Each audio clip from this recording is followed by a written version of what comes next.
Was that I hit it just then? Yeah, I totally just hit it then. Okay, good. I hit my button before I asked if you hit it then. No matter what, it would be funny. Hello, welcome to What's Up number 30. 130, sorry. Excuse me, I'm about to be like, whoa. Oh, we're way past 30.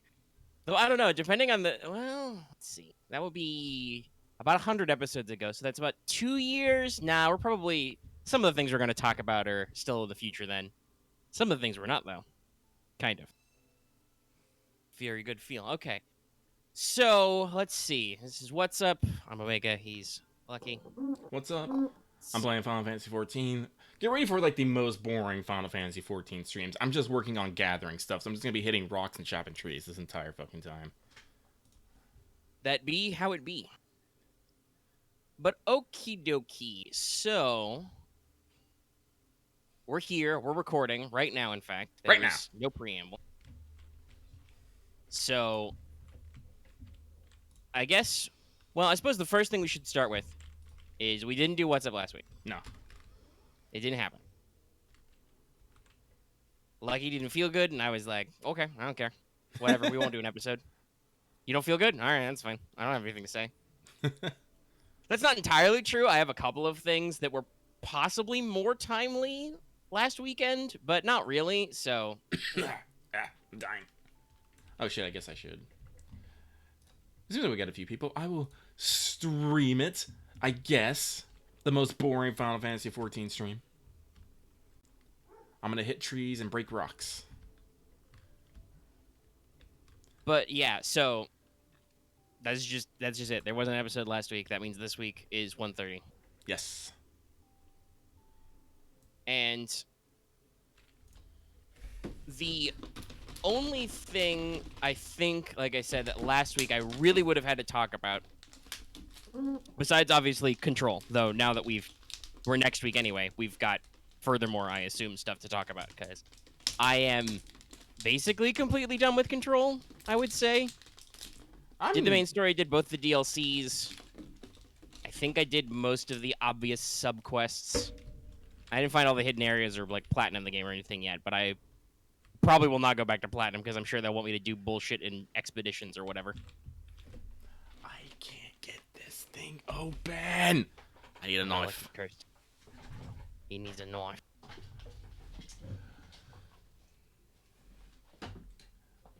The answer to the problem is not violence. It's the question, and the answer is yes. That is a weeb. Where I have like 80 fucking knives. Why can I never find one when I fucking need one? What is this? A combat knife? Fuck it, I'll use it. This is a really use whatever you got, you know. This is a really big knife. I don't know if I want to open up a fucking box of cookies with this, but whatever.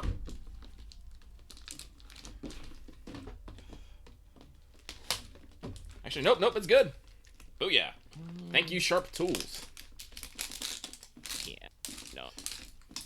See, if people were watching me stream, which I'm not, but if they were, they'd be watching me look at trying to build a Yu-Gi-Oh deck that's not going anywhere. And we'll save this project for now, and I'll talk later to those Yu-Gi-Oh nerds about it. Booyah. Okay, now I have cookies. Ow. Yay. Yay.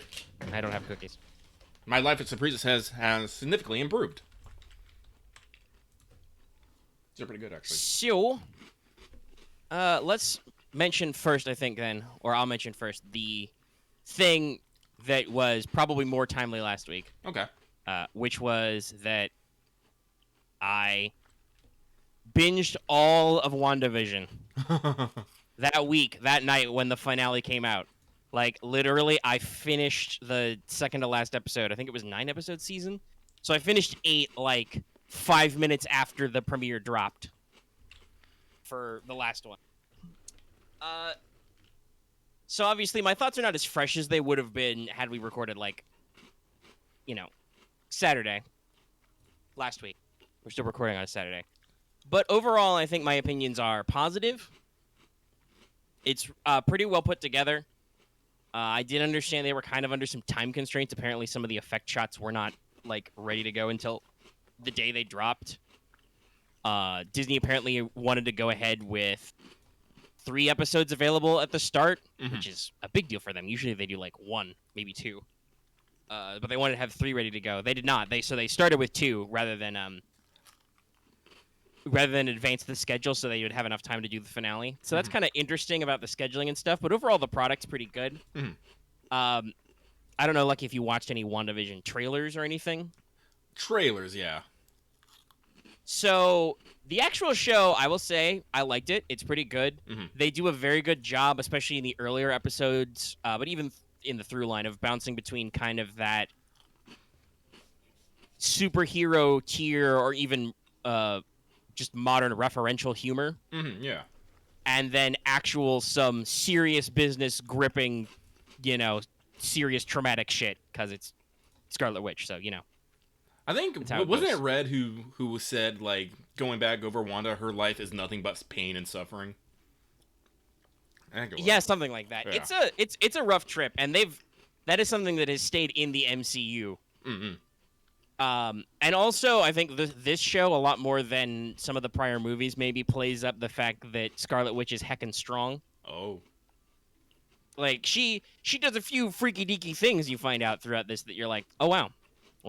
Okay. And obviously, it's still pretty new. If you haven't checked it out, I don't want to spoil it for anybody, but there's some revelations in there, and there's some cheap ass twists too, where you're like, hold on, wait a minute, are you for real right now? And then sometimes they're not for real, and sometimes they are for real. Mm-hmm. So I think overall it was put together pretty good. Maybe they could have had like one more episode to like give it a little longer to stew on some of the characters and themes, because it moves very rapidly by design. There's it's safe to say there's a handful of eras. The big gimmick I think that was previewed was that they're doing a send up of lots of old TV shows, Mm-hmm. especially sitcoms. And they have an in-story reason for that, which I don't need to get into. You can watch the series if you care that much. But they start off with like, okay, episode 1, it's the 50s. It's, the Dick Van Dyke Show kind of thing. Yeah. Wanda's a housewife. Vision goes to work. Where does he work? We don't know. He just does stuff. That's how it always is. Do you know what a sitcom dad does for his job? No, he Not for a just lot of them. leaves and comes back. Yeah. And those kind of shenanigans, but also, weirdness as well. Like, there's a little bit of surrealness. There's a little bit of that. They build that kind of like, this is a little weird and fucked up, because I'm clearly watching the character of Wanda Maximoff and Vision being married, hanging out in a house, but also it's a 50s sitcom. It's very freaky. They keep the jokes at a very fast pace though, so it doesn't let you get like too weirded out.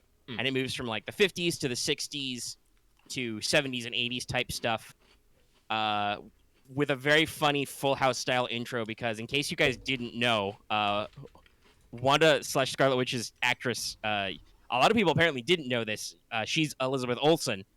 She's the younger sister of those Olsen twins, if you didn't know. So that was very meta. That's very meta. The 90s one was very clearly themed on like Malcolm in the Middle. Yeah. And then they get to the 2000s, and it's very much a send-up of, like, The Office or Modern Family. They do the fucking faux documentary gags where characters just address the camera. Mm-hmm. And at one point, one character's like, wait a minute, why am I even talking to you? And they go off. They do also have several episodes which are set either... Actually, no, I think both they're big out of... Like, they're kind of out of the TV land effect. Episodes are mostly flashbacks. Mm-hmm. But they kind of show you how you got here. It's really good. They reuse some MCU background characters pretty well.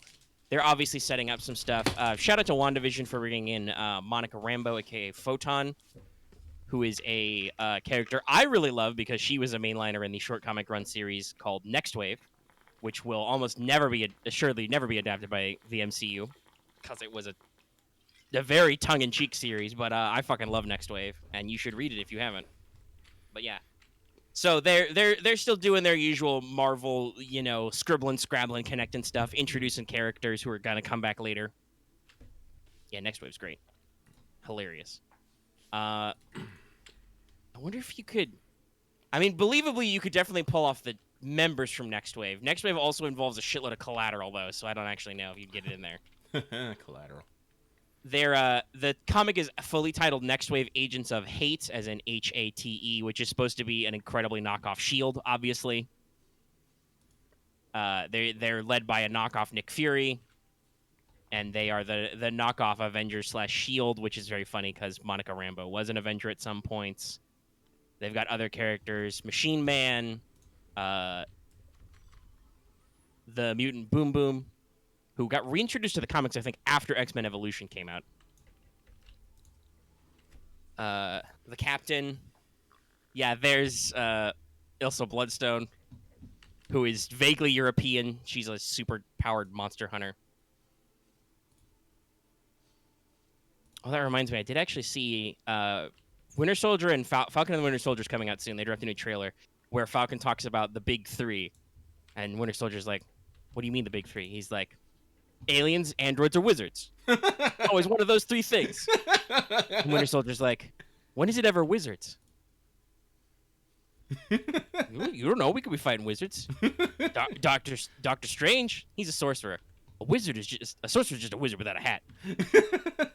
Also, Winter Soldier completely BTFOs Falcon because he's like, "What do you think we're gonna fight Gandalf?"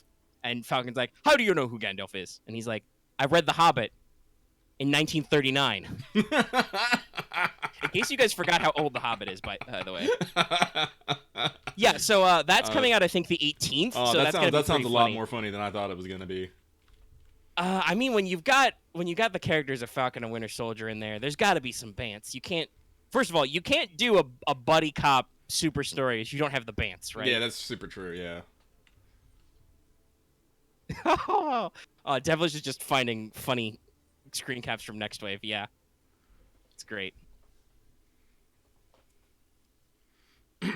But yeah, so WandaVision was really good. I think some people are probably slightly disappointed they didn't go to like 11 on the meta world building stuff. Like they didn't introduce boatloads of old comic characters and plot lines, right? They kept it pretty simple. They definitely do introduce some comic concept and characters though. So we'll see if that goes anywhere. It's probably also setting up for the inevitable show up of Scarlet Witch in the Doctor Strange sequel, because that's called Multiverse of Madness. So that'll be interesting to see. That was my 5-level thoughts on that. So let's see. So Lucky, do you want to go ahead and get started talking about Control then? Yeah, I think we can get on that. All right. That was probably mostly what we were going to talk about in last week. So,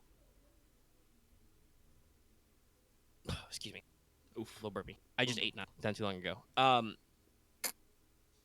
So I talked about how far I got in Control. How much did you do? I know you beat it, but yeah, I beat it, everything? and I'm still in the middle of DLC. So, okay.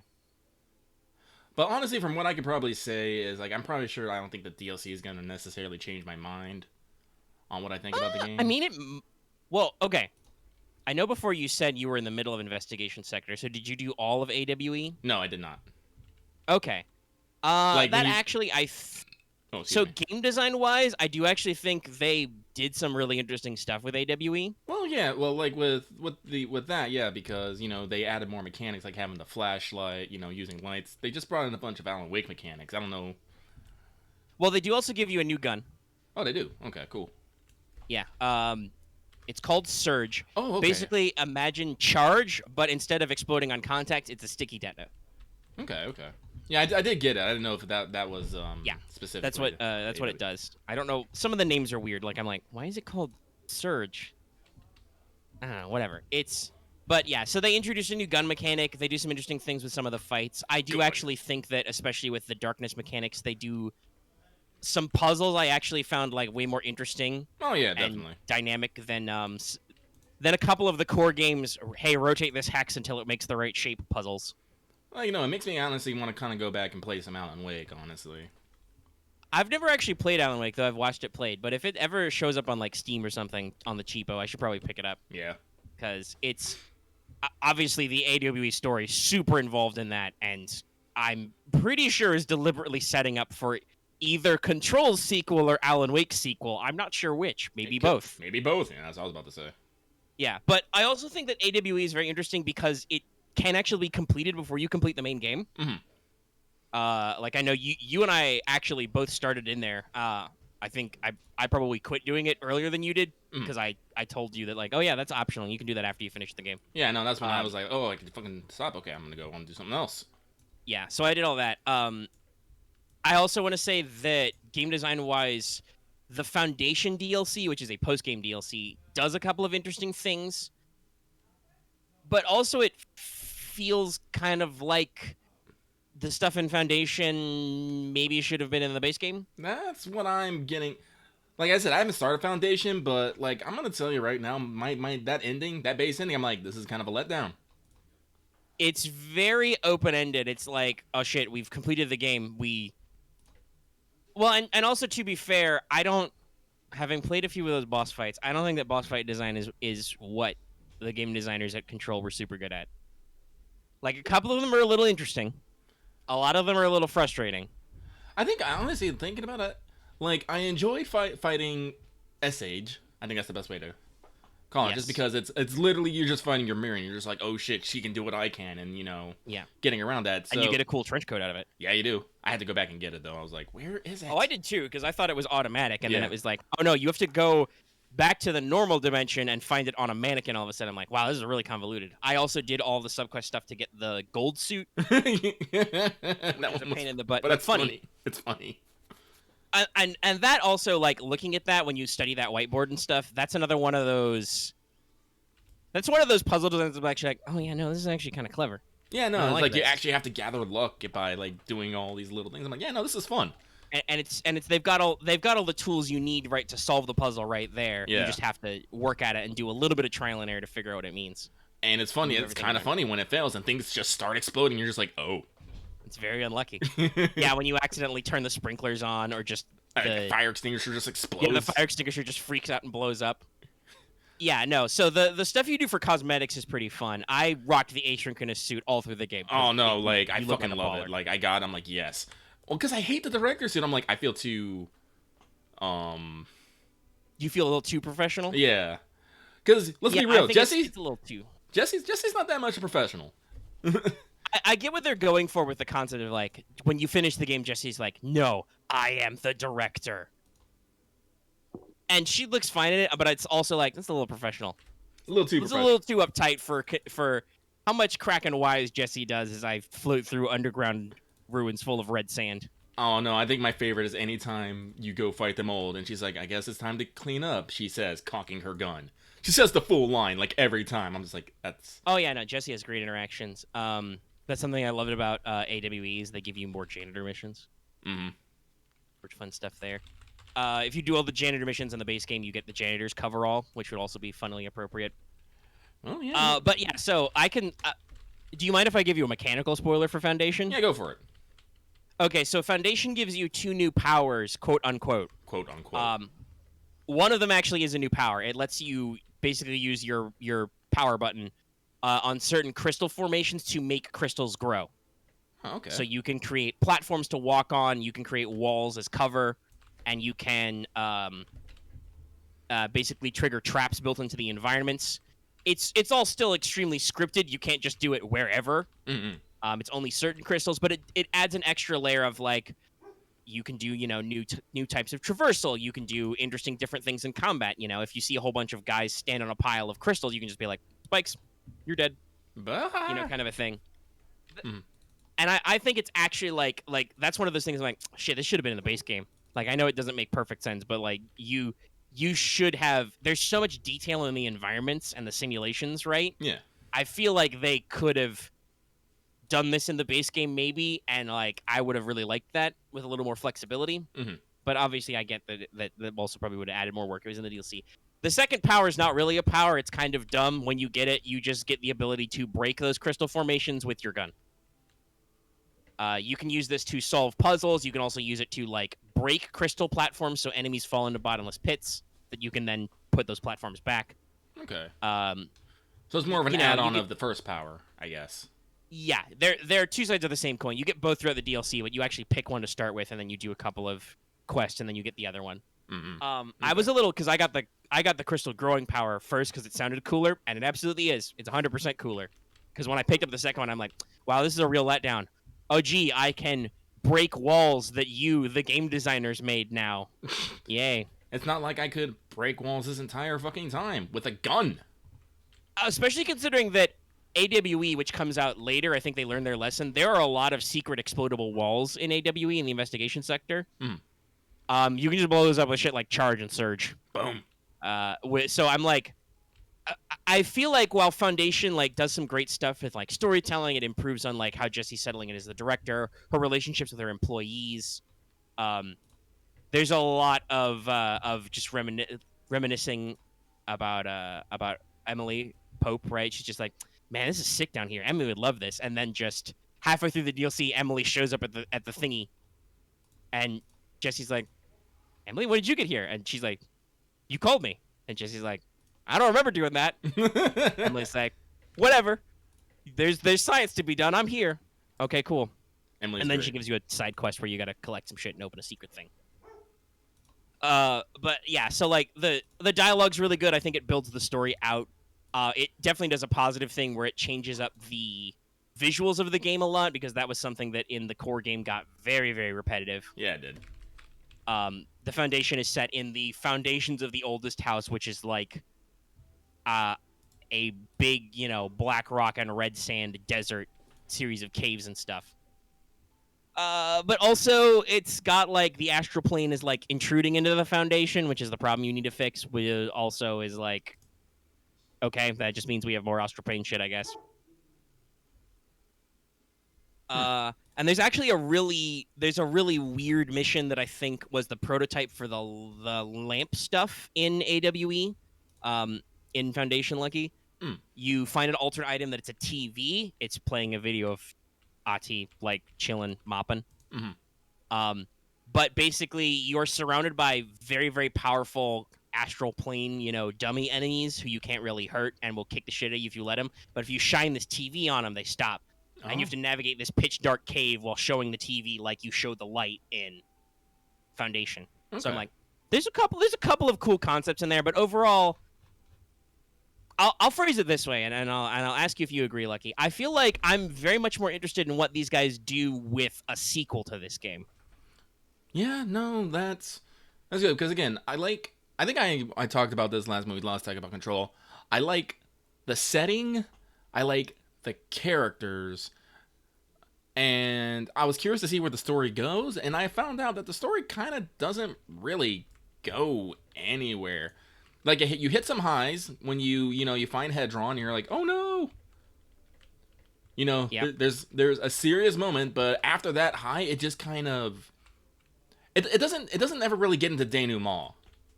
No, like there's the build up to dimensional research is really good. Yeah. Like you go back to the model of your town, you find out more and more about the fucked up thing that Jesse and her brother were in. Yeah, no. Find Hedron, that's very important. The Hiss tries to yeet Hedron, and then you have this battle in the mind moment, which is I love those things. That segment was really sick. But then at the end, Jesse hits self-actualization. Mm-hmm. Spoilers for Control, I guess, guys, in case this wasn't clear. But Jesse hits that moment of self-actualization, and she's like, no, I'm the director. I'm going to fix the problem, which we have arbitrarily found the solution in while I was doing my mind moment thing. Well, I think it's fair. I think it's. I mean, fair. it's fair, like because it's set up. Because I don't think they necessarily set it up well, because it was literally it's a moment the power's inside you all along. I'm like, okay. And that was kind of hinted because of how, I mean, you can tell that Jesse's weirder than normal, and the kind of the secret that Polaris is not quite Hedron. Yeah. They're from the same source, but they're not exactly the same, so you can still get your Polaris effects. And there's a little bit of, like, fourth wall breaking. Like, a lot of people have commented that, like, Jesse's relationship with Polaris is like her relationship with the player of the game, basically. Yeah, no, I actually noted that. Like, that was one of the first things I thought. I was like, is Jesse actually talking to me? And they're like, oh, no, she's talking to Polaris. I'm like, okay. But she might as well be talking to you, right? Yes. For a lot of the functional purposes. And you as the player the give Jessie the power to do all these things by like spending her upgrades and maneuvering her so she doesn't get horribly murdered by hiss mutants. Hmm. Um, but when you actually get to the actual what should be a really bitchin' climax, it's It's not kind of really just a that gauntlet, exciting. and then you do the thing that apparently kills people, and apparently it saves your brother. I'm just like, wait a minute. Well, that I believe the idea there was Jesse was like, I'm in control now. I'm stronger. I've got the power for real. The I can real. do it this time. Yeah, man. And we also don't know for sure if it worked. Dylan's still in a coma. Yeah. He's probably not saying that weird shit anymore, though. Did you talk to Dylan at all? Did you talk to Yeah, Dylan no, a I couple listened to his times? dreams. Him talk about his dreams. I Yeah. do find it in one of the dreams he talks about Jesse being an office lady. I'm just like, oh. Yeah, and that comes back in the climax in that moment at her darkest hour moment. Yeah, no, like honestly, I was actually curious what you were gonna think about that because you said at one point, I think it was like a week or two ago, like you hate the it was all a dream moment and the moments and things. I'm like, this isn't technically this ain't the same because it's not, everything was false, but it's definitely taking it. No, that was definitely so the trope of it was all a dream is when you have like mind-boggling, story-breaking plot stuff happen, and then a player character wakes up, oh, it was fake all the time. None of that stuff actually happened. Mm-hmm. This is more of like I said, like a darkest moment, like an illusion. Like the hiss is trying to break Jesse down, and I do love how they immediately roll credits and then just fucking shit just gets weird. yeah, they play up the surreal freak show stuff, and it's pretty cool.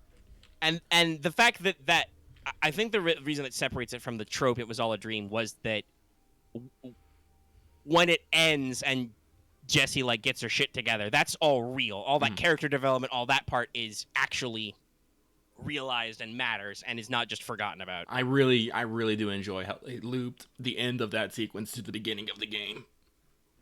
Yes, they did a lot of really good work. Like the atmosphere of this game, perfect. Chef, wow. Mm-hmm. The actual gameplay and game design, I feel still like they didn't exactly know what they were going for, and it's a little weird. So this is actually something I found out later. Did you know, Lucky? One, assist mode wasn't in the game at launch. Oh, really?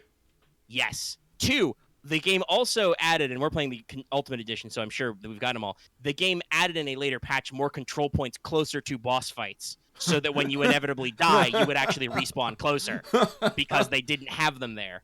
Oh, wow. I will. Yeah. I will say I didn't actually do anything with the assist mode, so I beat the game as is. So there's probably a couple times where I'm just like, and I bite it. So yeah, no, the game's a little brutal, just a wee bit. Yeah, I'll admit. So I futzed around with assist mode. I actually found the most fun assist mode setting, besides just a little bit of the the aim assist stuff, because enemies are wild. Is you can turn on the one hit kill mode. Mm-hmm. If you do that and you don't really futz with your damage resistance or anything, it becomes that setting in Devil May Cry. What is it, Heaven or Hell? Mm-hmm. Where, yes, every bullet you fire means a dead enemy, but also you're still pretty fragile if you don't futz with like your damage resistance and energy settings. So you still have to stay mobile, but it made the game a lot more fast paced for me, where it's like combat became truly much more hectic, where it was like, all right, pop that guy, he's dead, cool. Oh god, I got blindsided. I think it actually plays to the ideas of doing the fast-paced combat a lot better than the default, where sometimes enemies are just bullet sponges. But also, I will say, because it's one-hit kill for everything, if you want to actually do boss fights, you got to turn that off. Because I think I talked about this last time we talked about it. I did actually just do that because I was frustrated with the former boss, and yeah, if you plug a boss just once, it goes away, and that's a little too much for most of the actual fights. But I think it certainly made the game much more fast. And like I said, when you don't actually make yourself invulnerable in that mode, it's a lot like spicy back and forth. Mm-hmm. I do also think this is something that Foundation did as well, was they added a lot more frequency with doing a lot of these side quests for unique mods for yourself and your weapons. Oh, okay. Yeah, like for instance, you can if you do all the janitor quests in AWE in the foundation, in not in the foundation, in AWE in the investigation sector. That's the word I'm looking for. Yeah, no, I have found some weird mods in the investigation Yeah, if you sector. do that one, you get it's called custodial readiness. It gives you'll love this, Lucky. It gives charge projectiles 100% plus speed, Oh. so they basically instantly fly wherever you're aiming them. Oh, that's terrifying. I love it. Yeah. So they do a lot of these little things to like supercharge your weapon. They can tell that like, okay, this is your last DLC. We're gonna give you the funds. The funds. Um, actually, no, maybe that's not custodial. No, custodial readiness is you can fire Pierce with 0 charge time. That's right. Oh, Jesus. There's a different one for increase charges speed. The Pierce no charge time is hilarious though. It's just like click, boom, click, boom. It's pretty fun. I also found like, and if you get your skill levels higher, like for instance, you can get the ability to recharge energy while you have barrier up. Yeah. That's an inherent perk, right? Yeah. That's pretty cool. I found high level mods that I think were DLC only, where you actually recover health when you evade, and it, like, because well, I assume they're DLC only because I sure didn't find any of those tier playing the main game. Man. I feel like they got a lot more creative once they got to the DLC, and it actually has like a lot of those design elements that are really interesting and let them get kind of weird shit. Not just from the foundation mode with the jukebox. Like I actually found them lying around when I did AWE in the investigation sector. I'm like, oh, that's actually neat. Maybe they should have like backported that stuff to be filled in everywhere, but I also don't know how they worked with the actual DLC. It's weird. Also, I gotta be real, I don't actually like the expeditions mode that much because it's just a derp challenge mode thing. Yeah, I still need to complete it, but I'll get to that eventually. Yeah, it exists. But overall, I think like we said, the I'm very interested to see where they go with this next, especially because AWE really sets up, like I said, that they're gonna do more with not only this setting but with Alan Wake, and the settings are absolutely intertwined. And it's like seeing the way the gameplay pans out. I'm like, there's a lot of interesting ideas here, but there's also a lot of just you guys kind of defaulted to a game design thing. I feel like I mentioned this last time we talked about Control, where I'm like, there's a lot of these things that feel very Soulsborne-esque. You know, especially with like we added more checkpoints, more bonfires, so you can, respawn on bosses faster. Yeah, so I'm just like, so it's like yeah, like when I play this game, I'm like, I feel like I've only played like 90% of a game, or maybe a little bit less, maybe like 85, because like again, I haven't, like I said, I have to actually sit down and get through Foundation and AWE, and it might change my mind a little bit, but like I said, I don't think it's gonna change it that much. But Probably not. Like I said, I do think those DLCs are like better made for being more compact and exploring the gameplay space a little bit better. They're also not that long either, so I don't think it didn't flip my entire opinion of the whole game either. Mm-hmm. So definitely, I will definitely finish getting through that. That said, Control Ultimate Edition, beautiful game on PS5. Wonderful. Check it out if you haven't already, guys. It looks really good. The acting is phenomenal. There's a lot of really good stuff. They do a lot of really good stuff with the music. They definitely knew how to do these kind of big boy set pieces.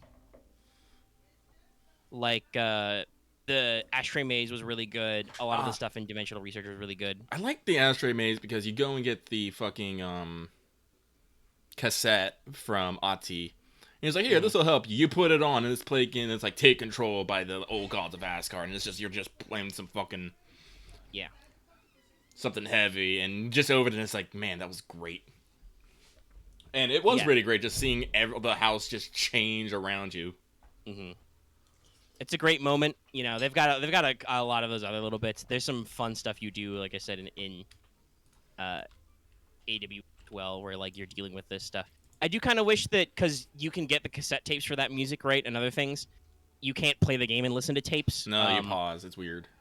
Yeah, I feel like that's a little bit of a goof up in game design. Like, if you're gonna give me like audio tapes to listen to, I should absolutely be able to like turn them on mid fight. Mm-hmm. Um, because every like even when you find like codex, dialogue tapes, right? Those only play while you're standing next to them, or then you have to listen back in the record. So I feel like they could have made that a little tighter with the multimedia collectibles. Um, but overall, the game is good. I think it did very well. I do definitely feel like it's missing some polish in a couple of places, like we said. I'm very interested to see what they do with this universe, especially, and what they do with future titles. If they can maybe, tighten that gameplay up a little. And I don't necessarily mean like tighten the gameplay up. Obviously, like I said, I turned on assist mode.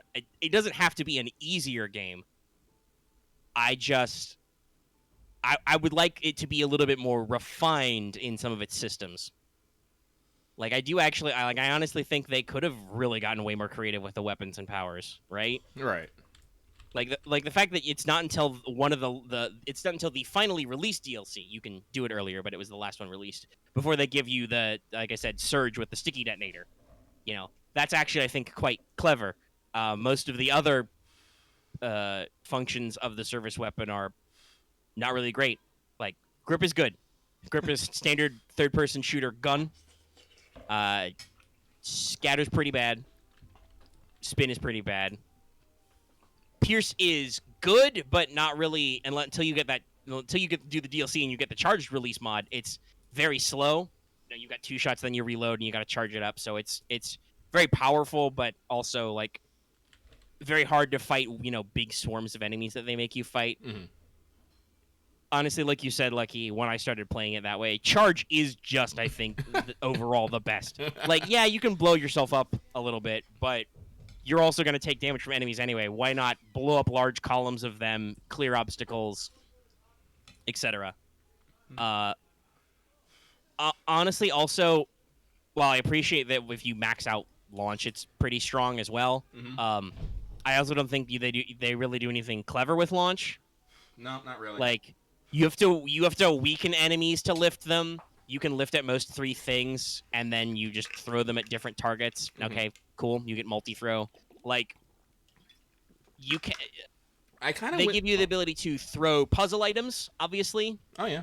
or puzzle stuff, which is fine enough. But they don't really like. Okay, some of the stuff you can throw explodes. Yes, they actually do let you pick up flashlights, and where you're pointing the light matters in AWE. But otherwise, there's probably way more interesting stuff they could have done with shielding and throwing. Mm-hmm. Though, if you fully upgrade the shield function, when you get the ability to charge dash with it, that is actually pretty fun. Yeah, no, I actually got enough points to respec, and I just dumped everything into launch and shield. I'm having an okay time. Yeah, I would love to see if they come up with some new power, some new utilities in a sequel. I don't know. I don't know if they'll actually make like a Control 2. I feel like they probably do something new and just maybe keep the same setting and story and whatnot. Yeah, we'll see. I do believe that Control was pretty positively received. Control, Remedy Games, 9 out of 10 on Steam.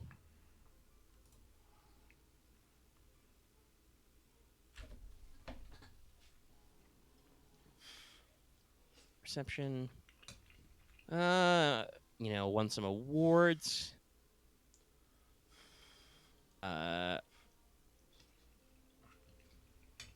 Actually, technically, this was released in 2019, wasn't it? Was it 2019? I mean, it's up for it. It won some awards in 2019, so I assume so. When's the actual release date of the OG game? Yes, 27 August 2019. Oh, okay. The Switch version came out last year, and then they just this year did the re-release. So it could be 100 episodes ago. Let's see. Won plenty of awards. Won a lot of awards at Navigator. Interesting.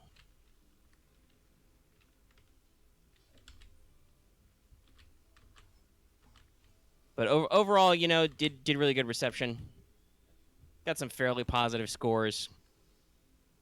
There's a couple of 9s over here that I'm like, okay, all right. EGM gave them a full 5 stars, but most of it's like 8. And to be fair, like you said you played maybe you feel like you played maybe 90-80% of a game. Mm-hmm. I'm like, no, that's fair. I think that's fair enough to say that it would deserves maybe an 8 out of 10. Like, it's good. It's not perfect though, and I would say that Control's biggest weakness is that it's a good enough game that you feel the parts of it that are not Yeah. the best. Yeah. Like, you really want this game to be perfect because so much about it is really, really well made. And then there's just those last little bits where you're just like, Just vibrating slightly. this could be slightly sharper. But yeah, very interested to see what their next project is. Control Goo. Very strong. I like it a lot. I definitely dug up my old handler's guide for Delta Green. I was like, how does rules work again? I could absolutely run kind of a Delta Green control tier kit bash. And like investigate weird shit that may or may not be in a greater universe. Like I said, I will say that's one thing I do actually like is well, it's all vague. I think I mentioned this last time. Rather than stuff like SCP and arguably even a lot of Delta Green, Call of Cthulhu stuff, because that all has to do with the mythos, but the mythos is weird. They have a very concise setting of like, the way they break down objects of power, altered items, altered world events, etc. Mm-hmm. They categorize everything very neatly in a functional way that works. And I could easily, like I said, make the rules of Delta Green do that. Everything's hypergeometry, guys. Geometry. Which I'm pretty sure that was a buzzword Delta Green invented to basically to scientifically, quote unquote scientifically anyway, explain magic and other extra dimensional phenomena is on a hypergeometry. Everything's hypergeometric, extra dimensional geometries, impossible landscapes, the whole thing. It's just short talk for we don't understand shit. Yes. And if you can't understand shit, that's bad for you. Yeah. Well, actually, you don't really. One, there's no unified astral plane in the Cthulhu mythos, but also two, nobody in Delta Green wants to go to an astral plane. That's bad. Maybe the Dreamlands is cool most of the time, but also you still got to worry about like randos running around there and like Nyarlathotep causing trouble in your neighborhood. Gotta boop that snoot sometimes. Fuck off, mate. We're full. Oh yeah, that's Control. Yeah, that's Control. Okay. Spend a good 30-ish minutes on that. So, let's see.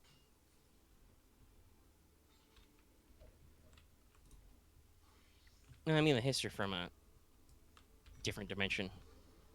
They're an extra dimensional goober. Though, to be fair, the history aren't explained at all in Control. They definitely that is the cosmic horror type thing, right? Where they're just like, they're just there. They're just a sentient earworm. Maybe. Are they sentient? We don't know, but they're doing something. No, they're kind of like Hedron. They're just where Hedron is benign, question mark. The Hiss were malevolent. Because they came both from the same place. Yes. And this is actually described when they open up the slide projector and they go to that dimension where it's a dimension of perfect silence because Hedron's sound waves perfectly cancel out the Hiss sound waves.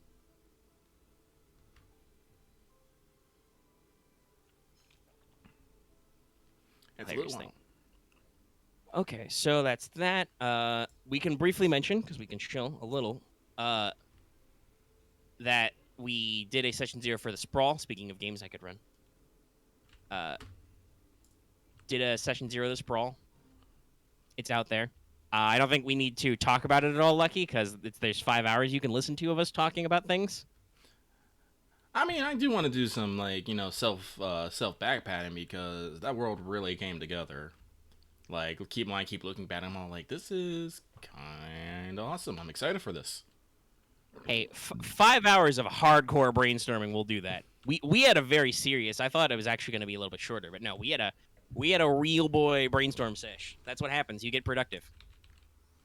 I think it sounds like everybody Well, except maybe Marth. I don't actually know if he has. He hasn't mentioned it. But I think most of us have gone back and listened to it again at least once since Yeah. last week. Keep all your things fresh. That's what I was definitely doing. I wanted to be like, all right, let me go back and make sure I listen to things to see if there was anything that I maybe forgot or something. Mm-hmm. And there were definitely maybe a few things that we lost track of, because when you've got 5 people yelling in a room over the internet, you lose track of some things. I think there were definitely some thoughts I was listening to where I was like, I was full blown in the middle of a sentence there, and then Axe or Dallas or even sometimes you, Lucky, said something, and I was like introduced a new concept, so I had to immediately slam the gear shift and switch around and be like, okay, well, since you brought that up, let's talk about it. Mm-hmm. Usually I try to complete my thoughts, but there's times where I'm listening to myself, I'm like, I completely lost what I was saying there. Yeah, I do remember there was a couple times I was like, no, shut up, let him finish. We have a lot of spontaneous talkers in our group. Mm-hmm. Everybody thinking about everything going on. Yeah, but I think it worked out. Like, I'm excited for game. The only problem I'm having right now is maybe, like you actually mentioned this yetter, that maybe some of us might be over engineering for what the game is. Yeah, I'm obviously, because we've done so much work, I'm reasonably certain we will return to the sprawl off and on as we go through. Mm-hmm. Possibly even introducing new characters if we have people who are available and want to play. Mm-hmm. But this is definitely intended as just taking a few weeks off so I can make sure I'm ahead on Star Wars stuff, because we're still doing that. Yeah. And, maybe try some fun new stuff, because we've been playing Star Wars a long time, and I have mentioned several games I've maybe wanted to run. The Sprawl being one of them, and I know there's been some other games people have been interested to play. So we're just taking a little break to mix stuff up. And mix it up. My guess is that we will probably go 2 weeks on this of actual playtime, because there are 2 firmly defined phases of every job. There's the legwork and the action phase. Get the job, plan the job, and then do the job. Knowing us, we will probably actually make sure to use up plenty of time in that legwork phase. Yeah. Physical time, Axe. Don't bitch about how you need them to do less legwork clock so you can get paid more. Axe has been obsessing over the fact that the mathematical best is to do it in less legwork segments. It's fine. We'll do it in how much we do it. That, and the fact that if you try to chess match this, just overall group thing, if you guys try to chess match this and solve it in less moves, that means that we'll be way more talking about what to do next. Oh, yeah. Way more overanalyzing. The game will probably go faster if you guys just blunder through the legwork phase. However, you may accidentally, not get all your work done before you have to go do the job. But no, I basically all that night laid out the job pretty simple. Mm-hmm. We talked about kind of how the EXP works. So I thought to myself, do I want to spice up the mission and add more bullet points? Because every job has segments and defined goals to give yourself experience, starting with when you accept the job, mark experience. Mm-hmm. When you complete the job, mark 2 at the end. I decided, fuck it, we'll play this game again. I'll keep it simple, and I'll leave it on you guys to actively engage your directives when the opportunity is presented. Yes. Because they will be part of the game. Those are people talking about what they want to show off. But yeah, if you want our high level world building talk, you can go ahead and look through it. It does go there. Yeah, it is 5 hours, and yeah, we actually never really stray off topic. We jump between topics, but the topics are always about the game. Yeah, no, we never get distracted by anything else entirely. This is not listening to... I have also listened to some old Progression Tournament episodes. This is not Progression Tournament where if nothing happens in the match for 5 minutes, people will talk about anything and everything.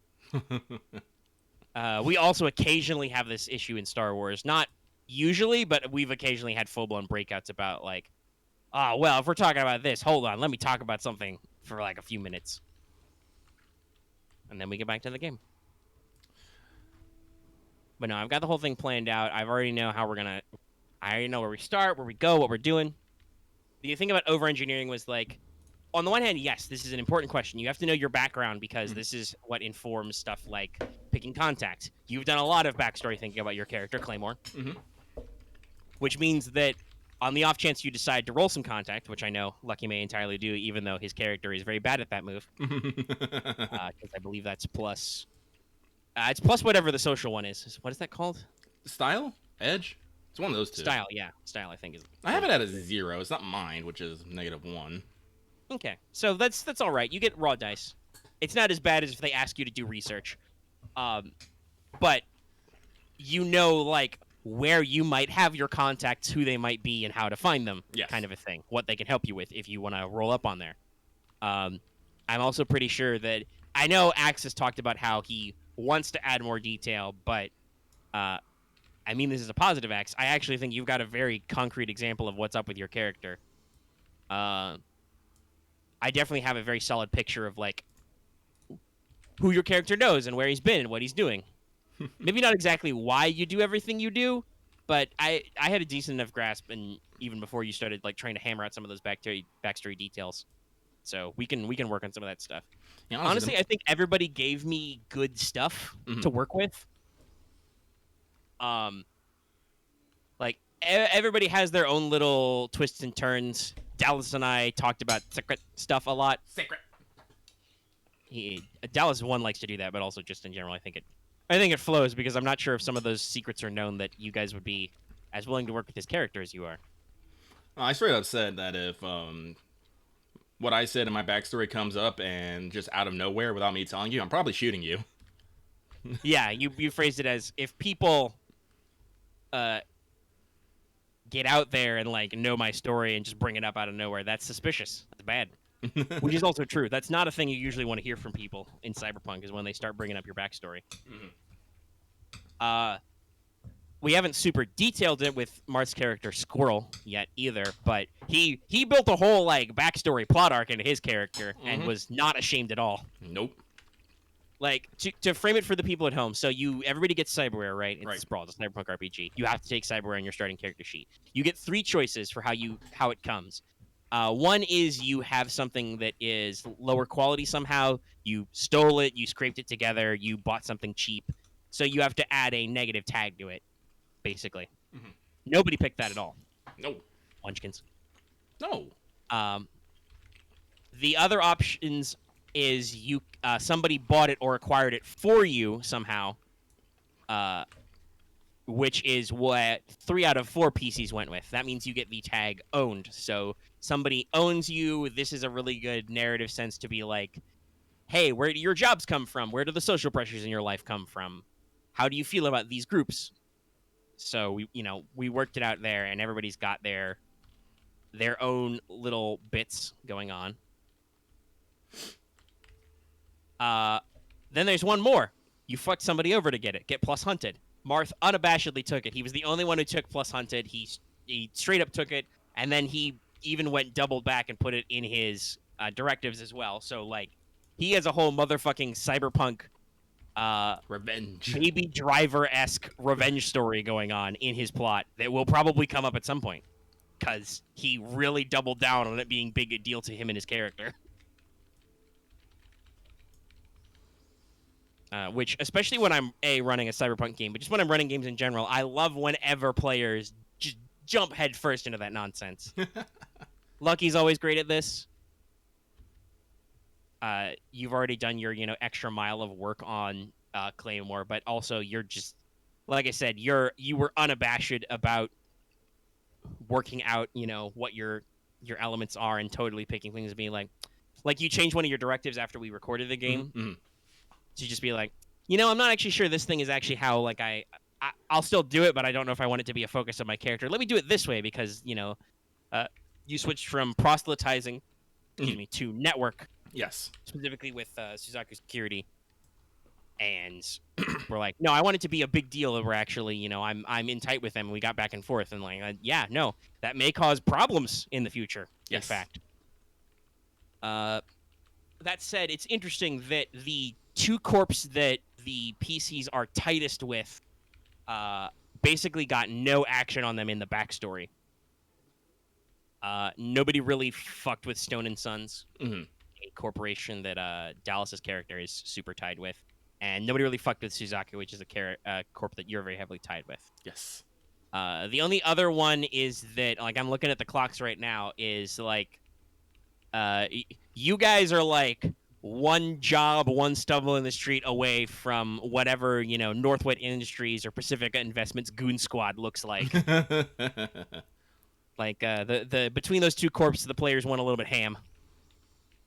You might have fucked them up a little bit. Just saying. Yeah. And even Cross Nexus, who we do have a player associated with, they've got a little bit of action on them.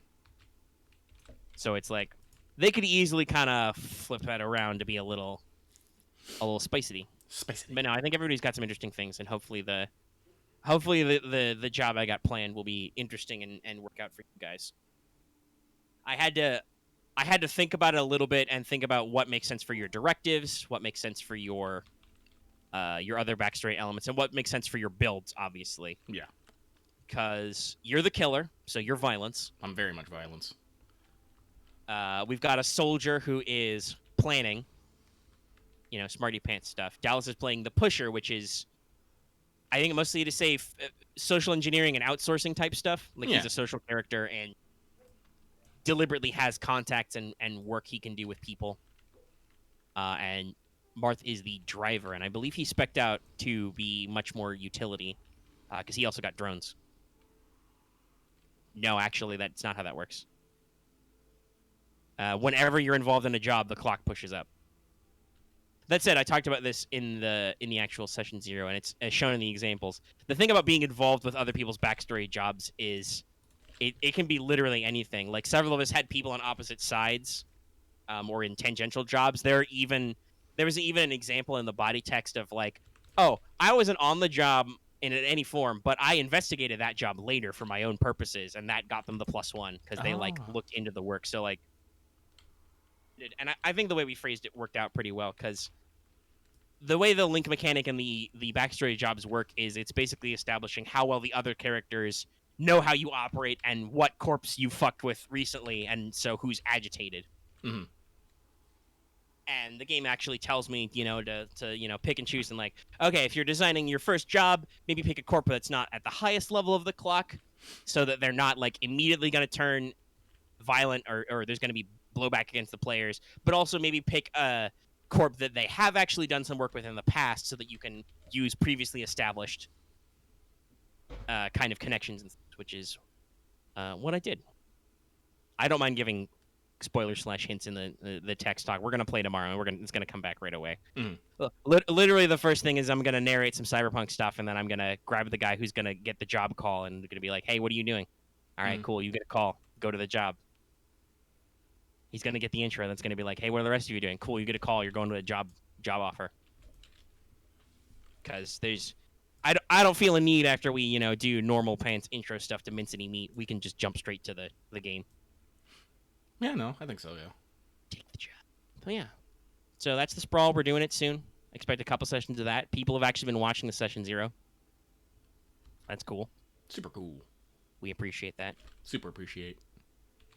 I talked about this, I think I mentioned it in a side on Let's Talk. I believe that was in the actual audio. I also noticed another session 0 is doing weird, which was our session 0 for Eclipse Phase 2nd Edition has like 2K views. It's pretty wacky. 2K views, but like no comments, right? Yeah, no, I don't think there's any real engagement on it. There might be some. Let me check. But they're probably old. Like, no new comments. Comments. Yeah, all the comments are from like a year ago.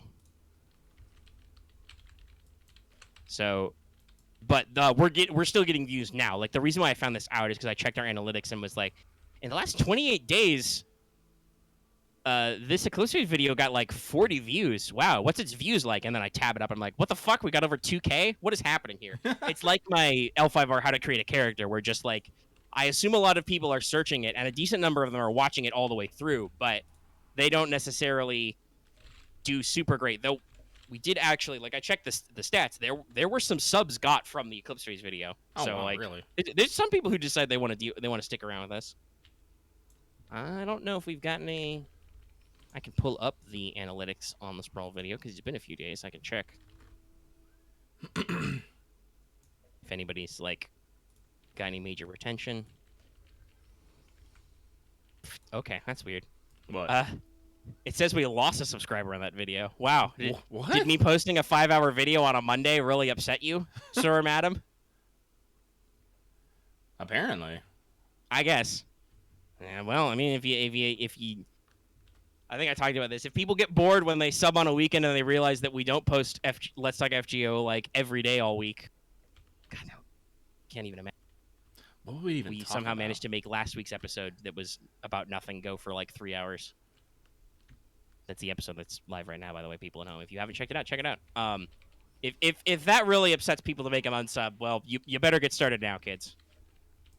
You can come back later when you find something else. But yeah, so check out the Sprawl. The play session will exist soon. Will it actually get posted soon? Probably. I just have to remember to Russell Lucky's Jimmy's well before he goes full back into Final Fantasy. Yeah. So you could get lost. I can. You're playing Final Fantasy 14 right now. Do you want to talk about it at all? Are you doing anything cool? No, I know everybody's been progressing. Yeah, no, like I said, we actually got like quite a few people in our Discord who play it. I play mostly with Loft though, who what's the best way to put it? Puts up with my shenanigans. I yell at the we're doing something. He's like, okie dokie. And then like several runs later, we're like, this is a horrible idea. Why do we do this? But one of the things I enjoy about Final Fantasy is that the way that they have their characters, you can have one character and do literally everything.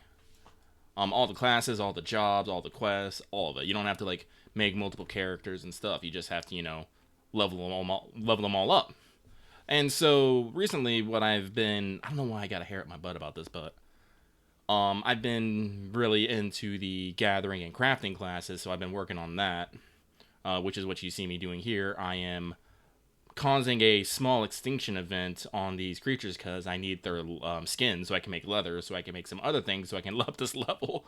And then it's a whole slope of needs here. But it's kind of boring, but at the same time, since it's so simple to do and you don't actually have to like think real hard about it, you can just kind of put yourself on autopilot. Yeah. And that's something I appreciate. Other people talk about this is that mindless, boring grind talk people talk about. I'm like, yes it is. But hey, there's something to be said for just autopiloting. Yeah. People may have seen on Discord, I watched some people play some Civ 6 lately, and I know they came out with some new updates, so I've booted up a new game world to check out some of this stuff. I don't think I'm going to go ham on it, but I played a little bit today. Because we're going to talk about P5S later, but I'm in a position where I didn't want to just casually play it in the afternoon because we'll be recording. But yeah, so I fired up the game with all the new game modes. I'm actually playing APOC for the first time, so if we don't control global warming, we all die. But also the new Corporations mode and the new Barbarian stuff. Unfortunately, I don't think I'm going to get to test much of the Barbarian mechanics because the world that I finally got to stick after a couple of bad ones. And the one time of accidentally fucking up the timer by setting it too fast. Uh-oh. I accidentally set it to multiplayer instead of just slightly faster. Multiplayer speed in non-multiplayer games is still too fast.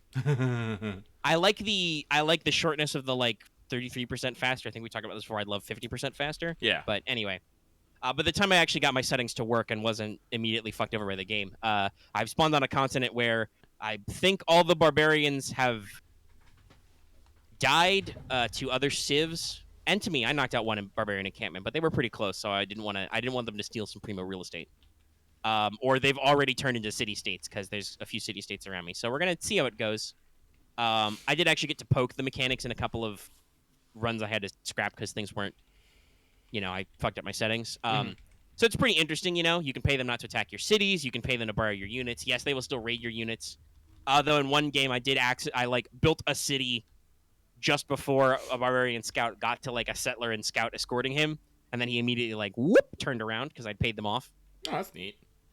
it's a pretty interesting concept. Like you can walk into the barbarian encampments and decide to raid them for early game gold, and also set back their city state creation. Which honestly, I think that's a balance mechanic, Mm. right? Because setting back their progression to city statehood, yes, it keeps them around as barbarians longer, but it also means they're going to be fucking with your shit longer. Which means you either have to keep beating up their units or you have to pay them off to not do that. Um, so also you can hire their units as mercenaries, much like how you can levy city-state units.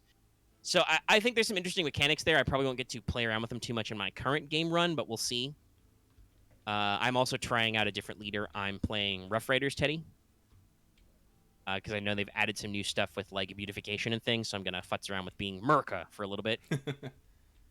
I have a lot of fun with a few of my others, like playing the ocean game as England, or playing the urban sprawl game as Japan has been pretty fun. But so far America's all right, working on a lot of that big dick diplomacy and eventually turning it into the culture war, big tourism. Big tourism. I have been playing around a little bit with the industry stuff. I've gotten just to the tier where I can create industry. So basically, you take a luxury resource you have access to, um, and then you can start an industry based on it, which starts generating you extra gold and generating you extra traits in your city. Like for instance, I have an incense industry in New York. I found 2 bits of incense. I put some plantations on, and then I built an industry on top of them. So now, because New York has an incense industry, it gets plus 25% faith. Oh, okay. So you get little extra benefits, and I'm assuming later, once we get to like the corporate level and stuff, we will actually start like building a trade. There's already a new tab where I can see who has what resources, both strategic and luxury. So I can see that like, I'm the #1 producer of amber in the world. That's I've got neat. 3 sources of ambers. Yeah, you can make monopolies eventually, or you get rewarded for having them. So that's going to be probably some really interesting trade war shit late game as I'm like tracking the AI working on their own luxury resources, and I'm going to be like, Peter of Russia has too much amber. I need to fight him for the amber market. Stuff like that.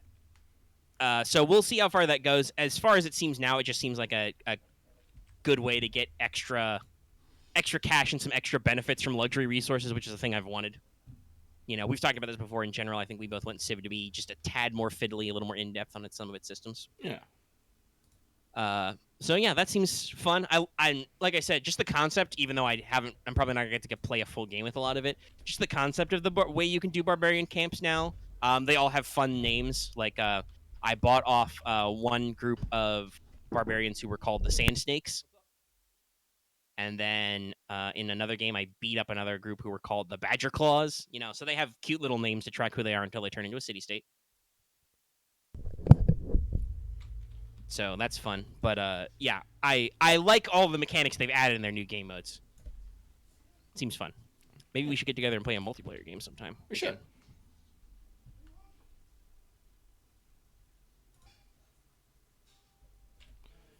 Oh. It's a thing I've been doing.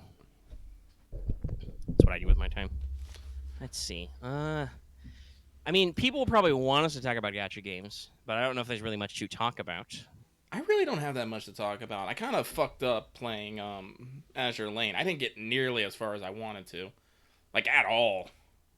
I got through most of the maps, but yeah, I also didn't farm for current. I was splitting my time between Azure Lane and Arknights, which I think kind of futzed me a little. Mm-hmm. Because I did actually complete all the basic stuff anyway in the Arknights event. Got my welfares, completed the story. It was actually quite fun. I think the writing was quite good. It's shocking. Arknights is super entertaining and great when they actually try to be like lighthearted and explorative and not just fuck you die. But yeah, I did not get nearly enough farming, and God, the rate up on the construction for this Azure Lane event was awful to me. I think I got like one of the new ships twice. I didn't get nearly as many of them as I wanted, and obviously I didn't get any of the farm ones. I mean, I keep hearing rumors about Last Origin global client. I haven't seen any official announcement though. I'm sure our Discord will explode if it happens. I totally will explode in various meanings.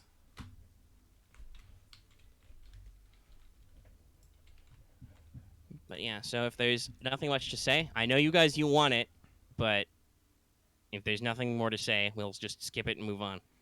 Yeah, unfortunately, I don't know what's coming up in next in Azure Lane because I haven't really. Like I said, I felt super bad, so I'm kind of playing the not coming home. So right now they're doing um they added Iris of Dark and Light to War Archives, Okay. and they added quite a lot of the French ships to permanent construction. This is why personally I think both of us shouldn't feel too bummed about missing some of the ships, because Azure Lane will eventually add all those guys to permanent. It might be like 2 years, but they'll do it. Whatever. It hurts in the short term, but in the long term, we'll get over it. Um, and also they're doing a collab with the World Wildlife Fund, so you can get special panda themed skins for some of your ship girls.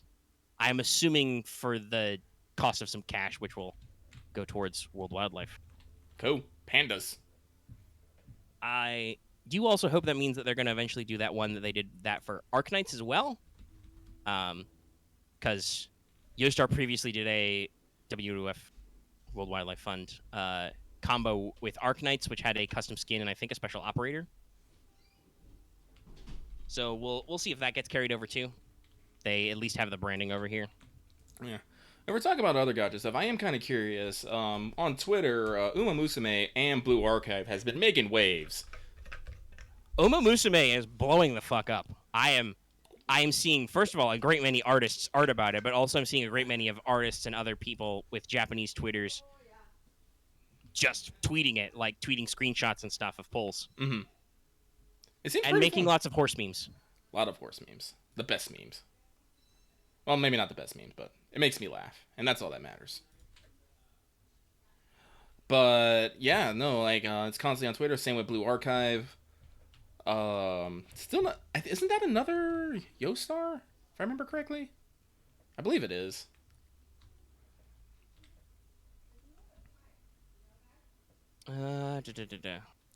Blue Archive.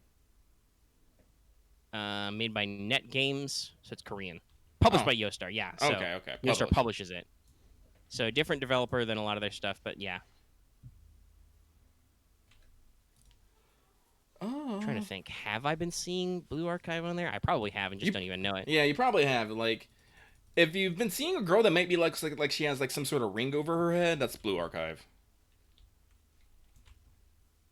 Possibly.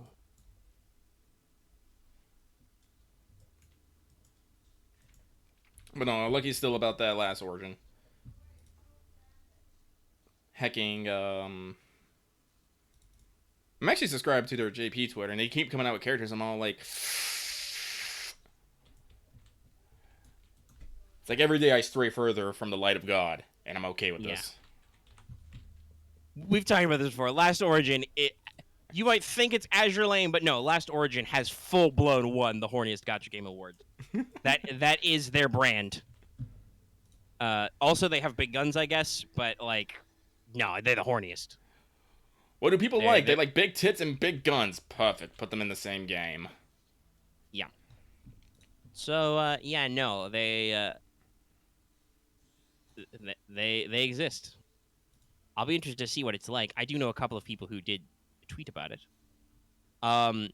Though speaking of some interesting gacha stuff that's going on in other countries, I do know that I believe it was in the OG Chinese version. But we talked about this before that Yostar was actually doing some Ubisoft collabs. Yeah. And I know that at least I believe the original Chinese version of Arknights has actually launched some Rainbow Six Siege operators as Arknights operators, which will be pretty funny whenever that hits here. I've played a decent amount of Siege. I like Siege. I didn't really like how they monetized it. It was always a pain in the ass to get new operators and stuff.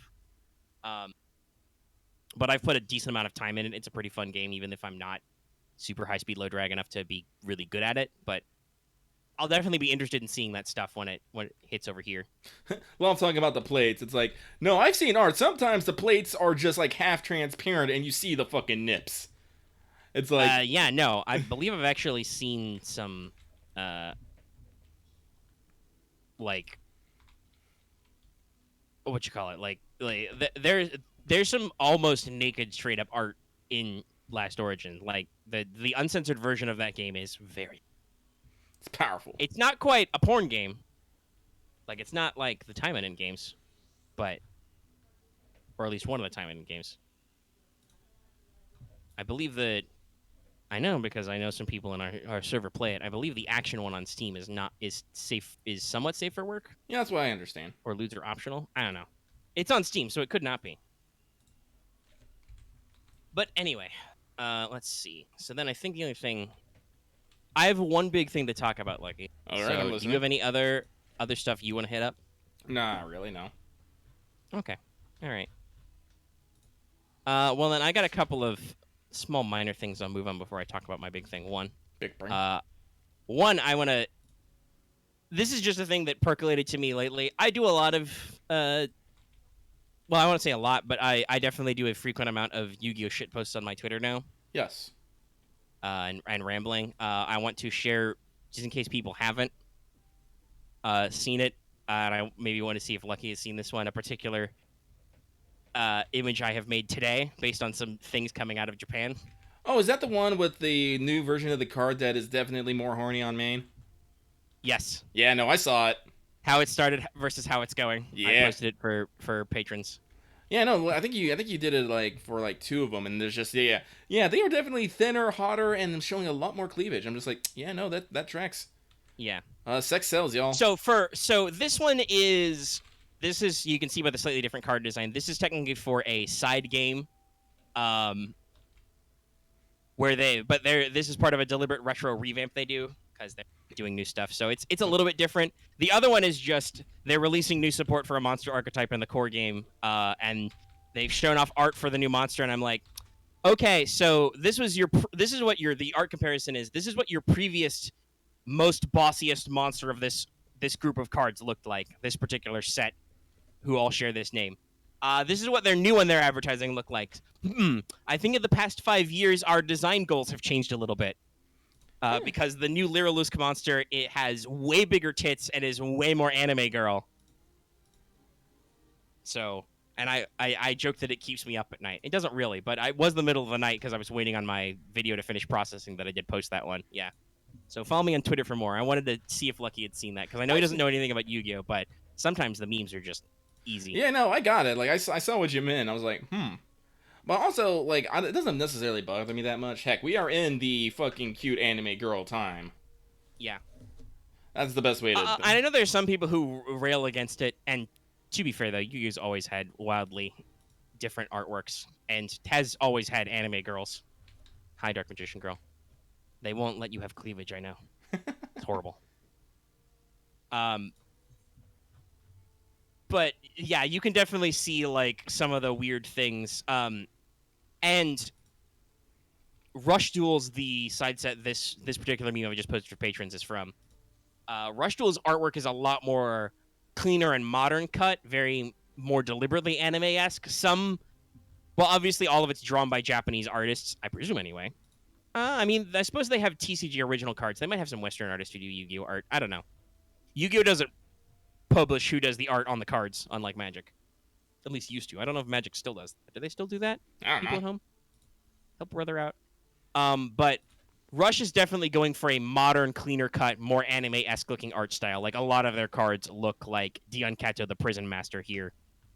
Of, like, actually looking, like anime characters, sharper works. Brighter colors, cleaner lines, softer looks.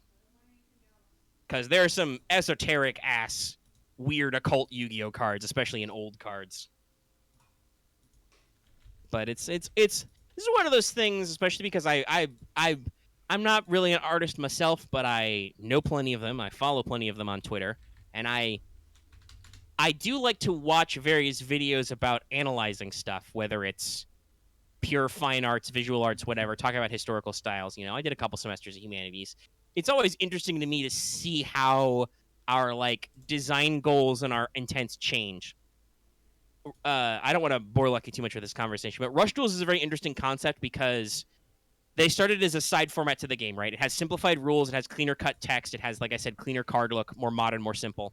It's looking for a different market, probably. Though if you buy both regular Yu-Gi-Oh and Rush Duels, Konami probably isn't mad.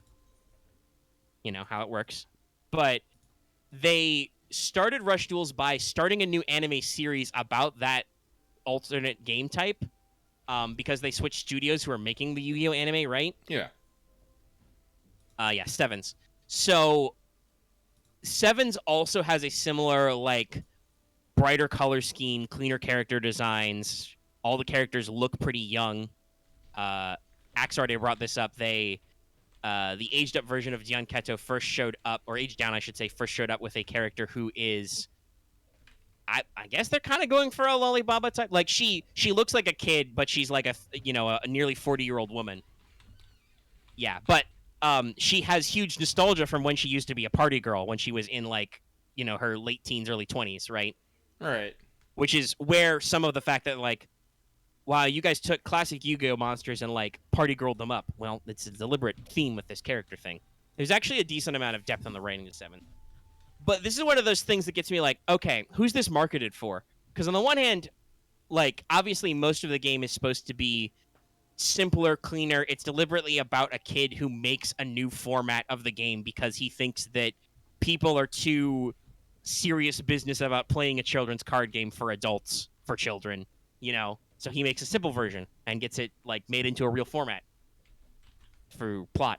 Plot. Because otherwise we don't have a story. But also, like, at the same time, there's a lot of deliberate homages to older cards, which kids aren't going to get.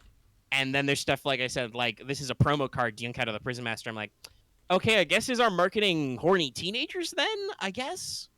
I don't know. Like, I'm wondering who this is supposed to appeal to. Appeal like, obviously, to because just too horny. Yeah. So it's just one of those interesting design philosophy things that we go round and round, thinking about older stuff and comparing. That happens with other game stuff too. We've talked about, like, remakes versus remasters and so on. Like, some stuff just isn't relevant anymore.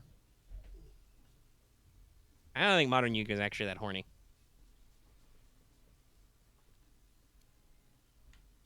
Anime can be a little horny, but it's always been that way. Then again, I suppose talking about this, like I said earlier, Japan is a lot more lenient on, so long as it's not actually explicit, which they have to censor. Japan's a lot more lenient about sexual stuff and jokes in anime aimed at, like, 12-year-olds. Yeah.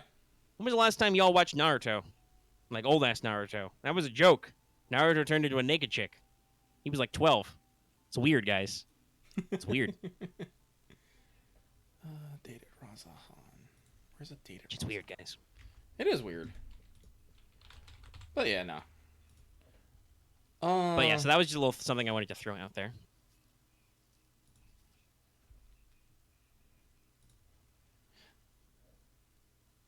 Yeah. Sorry, I'm just, like, trying to think. I'm just like, yeah. I don't really got nothing to really say about that, but, Craft only. A head empty, no thoughts, only crafting. Yep, only crafting and gathering. Listen, I enjoy. Okay. I do enjoy. I guess I could talk a little bit about my real life. Lucky's actually about to make a couple purchases. Because I don't know if I was actually yelling about this on Let's Talk FGO the other day, but Lucky usually runs with 2 monitors so he can multitask to the extreme. He's not doing that right now. His second older monitor, it didn't blow up, but it definitely shorted out or something on him in the middle of the week, and he spent like 3 days trying to see if I could, revive it. Guess what? I cannot revive it. So I had to drop $100 and order a second monitor immediately, because I'm like, I can't do this. I literally can't do this. I'm just so used to having 2 monitors so I can be doing something mainly on one screen and then have, text, resources, videos, all my little other things that, I don't need to pay direct attention to constantly going on the other screen. And I'm just thinking about it, I was like, man, yeah, no, I really need that second monitor just to feel comfortable. Because right now, if I want to go check anything, I have to Alt-Tab out of Final Fantasy. Like, if you've seen if you guys have been watching, if you see my character just pause for like a couple moments, that's because that is probably the moment where I had to hit Alt-Tab and I had to go check, Discord, check on OBS, maybe check a guide I was looking at for stuff. And I'm just like, oh, I don't like this. I don't like this. It ruins Yeah, the it's the guy flow. who has to do that, and I'm planning a second monitor purchase myself sometime in the not too distant future. I mean, the one I got was only like Probably, $100, so it's not that bad. probably as we get closer to April and we get our streaming back. Stream. Though I do have to figure out where I'm gonna set it up. I'll figure it out. I have plenty of room. I just have to rearrange shit. The old rearranges. Rearranges. Yeah. It's not a myth though. Second monitors, they're great. Like I said, I'm the guy who only has one monitor normally, and you can absolutely tell when I'm filming stuff when it's like, oh, I had to pause and look over there. I had to tab over. Yeah, I was actually considering maybe getting one of those long monitors, but I was like, nah. Because eventually, before this, I was thinking about getting a third monitor, but I was like, nope, that I had to take a step back here. So when I start considering maybe getting a third monitor again, I might consider just maybe getting one of those big, long ones instead. I don't know. Are you gonna get some tall side wing monitors as well sometime? Maybe. I don't know if I get like the big like the 3 monitor long one. I'm just gonna get like some fucking fins on it. I'm gonna put some vernier thrusters on it. You know, I want this thing to cheap takeoff. Mm-hmm. No, but yeah, no, but something that I'm probably gonna be purchasing in the next week though is I get around a lot by buses nowadays because I decided I fucking hate cars because they cost me way too much and I use them way too little. So I've been taking a bus, but I've been looking around and I've been looking at electric scooters. I'm like, yes, this. So excuse me. So I'm hoping in the next week to have an electric scooter, and you're probably gonna have next week hear a couple stories of how I bid it in some probably hilarious fashion. Unfortunately, Lucky scoot. yeah, I'm gonna scoot. It's gonna be great. Listen, you got to get around. You got to maneuver in the urban environment, and none of us have time to practice parkour. No, I'm definitely not in shape. I'm definitely not in shape. There's also that. Though I don't live in an urban environment, so I can't even really practice parkour properly. I can run up and down some steps. I probably need to run up and down steps more. Alright, so this is what I need. I need to get 6 of these. Okay. Parkour.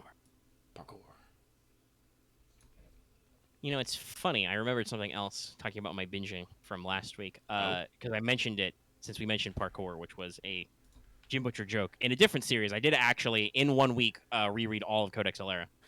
Nice. Reading like 1 or 2 books a night. It's sped by.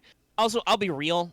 Having read them many, many times, I'm pretty sure that much like the Star Wars X-Wing novels, I reread Codex Alera at least once a year. Yeah, no. Because there's only 6 of them. It's complete. It's pretty easy. There are a decent number of the side plots that I'm just kind of like, eh. Like, I'm mostly here for the sick Tavi Bants. Mm-hmm. Because that's the through line, obviously. It starts and ends with Tavi. But there's also some... I don't really want to shame Jim Butcher or anything, but there's a lot of the stuff to do with like the weird slavery subplots that I'm just like, it's like 4 o'clock in the morning. I don't really. This is not what I'm here for, Jim. I'm reading in the middle of the night. I'm just gonna move on. Somebody blow something up. Cool. Obviously, though, some of that stuff adds that extra bite to it. It's like I'm here for Tabi to be flustered and horny and can't do anything about it, as fucking Katai is just like, I'm fucking beautiful and perfect. Fuck you. It's like, yes, I'm here for Tavi to have bants with his girlfriend and with his bros, and then also to dunk on some people with his brain power. Max is great. Because I was a smart kid. Smart kid. I love the dunking on people with your brains. Then I'm also a huge Rome nerd, so like this is one of those book series that was perfectly tailored to me. Check out Codex Alera by Jim Butcher. Also did the Dresden Files. It's complete. You can get the whole thing and go through with it. That's pretty great. So I do think there would be some interesting. I'd love for him to do some follow-up stuff. There's some great things that I remember this conversation. Like I read the last one and I'm reminded of a great conversation that's had. So Tavi's having this great to remind Lucky of the plot point I'm talking about and to let everybody get a little bit of the story. Tavi's having this conversation with Katai. Like Katai confronts him and she's like, Aleren, I've come to understand that your people regard our relationship as inappropriate. I am immediately offended. I demand you court me properly this instant. She'll have no sexy times until it is done. Good day. She turns around and leaves. Tavi is completely, utterly flabbergasted. Has no idea what the fuck is happening. If I remember correctly, he had a broken bone at this part too, because he was Yes, training. he may also have had a broken bone. Which made it even better. Bruised, he's hurt, he's confused. And here comes his girlfriend. He's just like, oh no. Oh no, it's great. And he's on a boat, which he hates. He hates boats, yes. He does not have good sea legs. It makes sense. He was born in a mountain village as a shepherd. The fuck does he know about boats? Yet he has to get on a lot of them. But then I love how this. I mean, it ultimately resolves with lovey-dovey ooh-woo. Oh, it's great. It's adorable. But in his mind, how Tavi resolves this is he learns about the Marat's courting cultures, and he comes back to Kitai, and he's like, and I love how he contextualizes this. He's like, I've learned that the way this works is that the female sets a challenge, and if it's won, then they get married. Technically, I won a challenge for a thing that went on. So by the logic of your people, we've actually been married for years. Perfectly fine. Kitai doesn't really buy it because of the context, but I just love especially with like the socio-political maneuvering that goes on, that like Tavi was able to figure out, oh yeah, no, I've actually been accidentally married to Kitai for years. I remember the exact line. That's all, like, because Kitai always likes to like, I forgot her people's name all of a sudden. She's always talking shit on Alerans. She's always talking shit on Alera, but I'm trying to remember her people's name. The Marat. The Marat. I would type it, but actually I don't think you're looking at chat. I'm not. The Marats is like, but the Marats are wise in this. And Tavi literally turned this along. It's all like, we know you foolish Marats aren't smart in the way of like, contract and stuff, but we Alerans are. And it's just like, and you can just hear the eye narrowing from Kitai. I'm just like, yes. The bants. Yeah, I believe his exact line when he flips it is that because he describes the whole process and blah blah blah, and Kitai's like, good, you're learning, Aleran. You're wise. You're almost as wise as a Marat woman. Mm-hmm. So at the end of the conversation, he flips it and says, indeed, my wife, you're very wise, but not nearly as much as an Aleran man. Because she's going on about and this is why it, like I said, it doesn't actually get resolved here. They have to go through more relationship drama and kiss and make up. But like, Kitai basically is like, okay, but I didn't at the time. Neither of us meant for it to be a marriage thing. It just kind of turned out that way. It'll be a fiction. And Tavi's like, yeah, that's how it's. At this point he's like, Kitai, we've been hanging out for years. You understand this is how my culture works. We're weird. And that's where he drops the line about it not being as wise. No, God, that story's so great. I think Jim has said that he thinks of it like as an adaptation. It would be best served as an animation like Avatar. Oh, yeah, I can see that. I would love that because it's got great dialogue. I'd love to get some spicy voice actors in on that. You could do some work. Yeah, it's got some serious business fight scenes. You could get some great choreo out of it. I definitely want to see the moment when the is it Kanem or Karnam? I can never actually remember.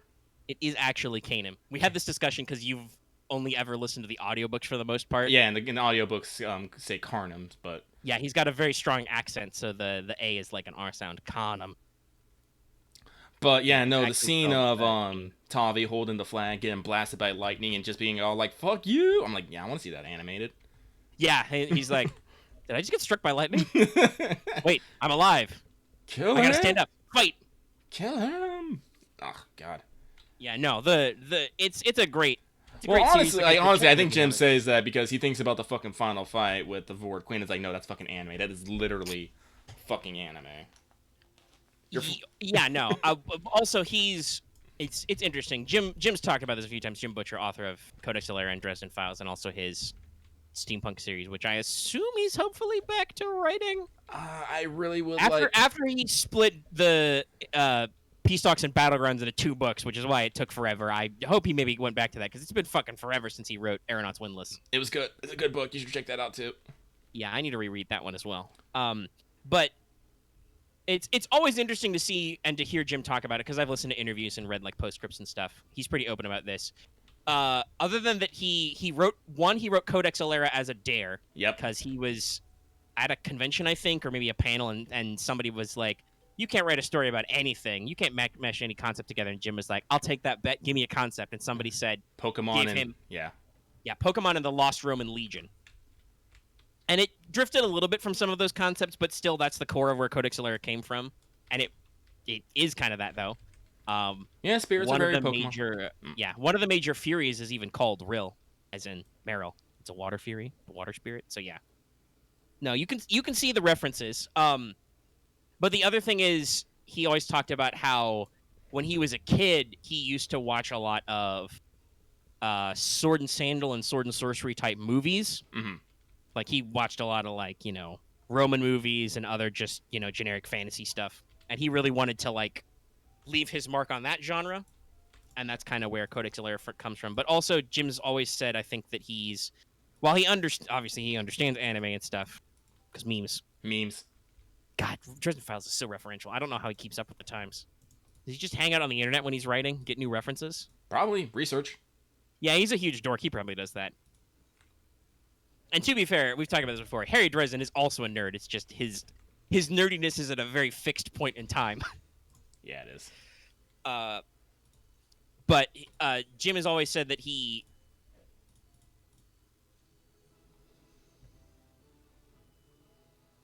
Omega? because he really likes comics.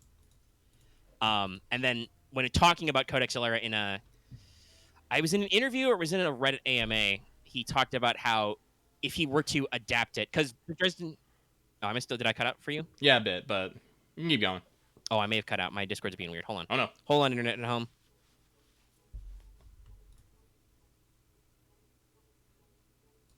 All right, hold on. That was really freaky. So I left the call to reconnect, and then I heard Lucky speak to me. Oh no.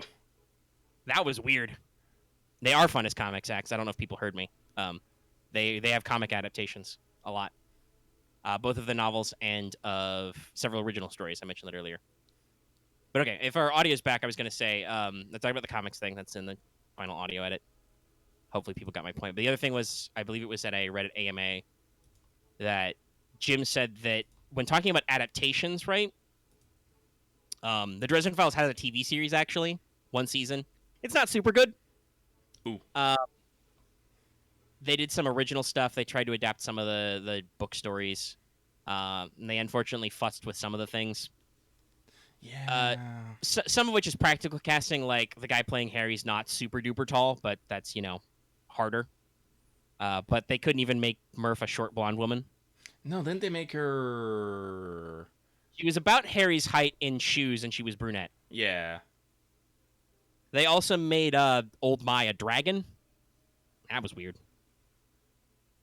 But so the adaptation is not very good. I think most people say the series is like okay. It's just not a very good adaptation. Yeah. It's not something you want to watch if you actually know what the Dresden Files is, probably. Yeah. But if you watched it and then are like, hey, this is interesting, and you read those books, you'll probably have an okay time. Yeah. So Jim's talked about adaptation before. That was obviously signed very early in the book run, which is why it's so divergent. Like if he tried to get another TV or movie deal now, he'd probably get something better. Maybe. I don't know. Depends on who got it. Man, I wouldn't mind. The Monster Hunter movie did actually come out. So I don't know what to feel about that. I really don't. I've heard people say that as a movie it's okay. It still doesn't seem like, from what I know of Monster Hunter anyway, like it's a very good adaptation of Mon Hun. Yeah. Which is kind of the point. But no, like to bring back the story back and wrap this up so I can talk about the one big thing I want to talk about so I can go back to playing that thing I want to talk about is in this conversation he talked about how he thinks that, because I think somebody asked him if there'd ever be like a Codex Alera TV series, he said, oh, I'd much prefer if that was animated, probably by those guys who did Avatar, because he also really likes that series. Actually, so, who did Castlevania? Ooh, I don't know. I don't remember that studio. That would be great. Give me some Netflix Codex Alera. Yeah, no, I think that'd be good. Oh, though, actually, speaking of Avatar, that was a couple weeks ago, maybe, didn't Nickelodeon announce that they, like, spun off a new subcorp to do, like, a couple of Avatar projects? Like, they're going to do some new movies and TV in the universe? I think that would happen. They're spinning off some multimedia. That would make sense for Nickelodeon. That's a very big property they have that they've never been very good with. Looking at you putting the last 2 seasons of Korra on web only.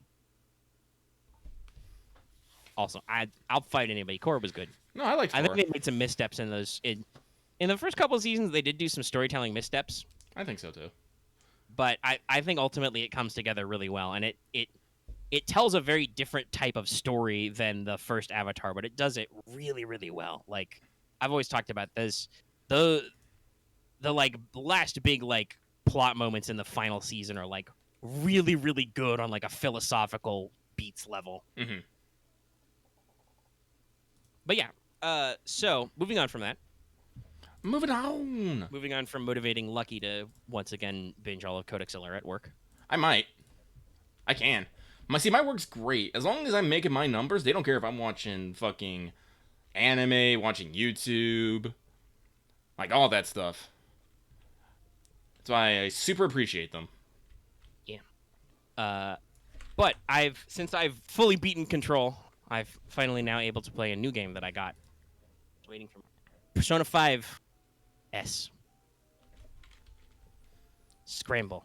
Phantom Strikers. The name is very long. I'll probably just say S or Strikers now. But yeah, so I've got the game. I'm playing it. I talked about this a little because somebody asked us a question about Muso games for Fate again. Mm-hmm.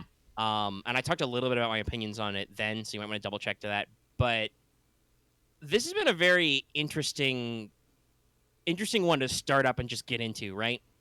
And I would got to say, huge shout out for anybody who worked on this game and the game dev, because the thing that I love best about this game is that it really feels like it is straight up a Persona 5 sequel. Like they have perfectly captured the oh hey, it's the summer vacation after you left at the end of Persona 5. You're back. You're going to do stuff. Oh shit, stuff's happening. Oh no.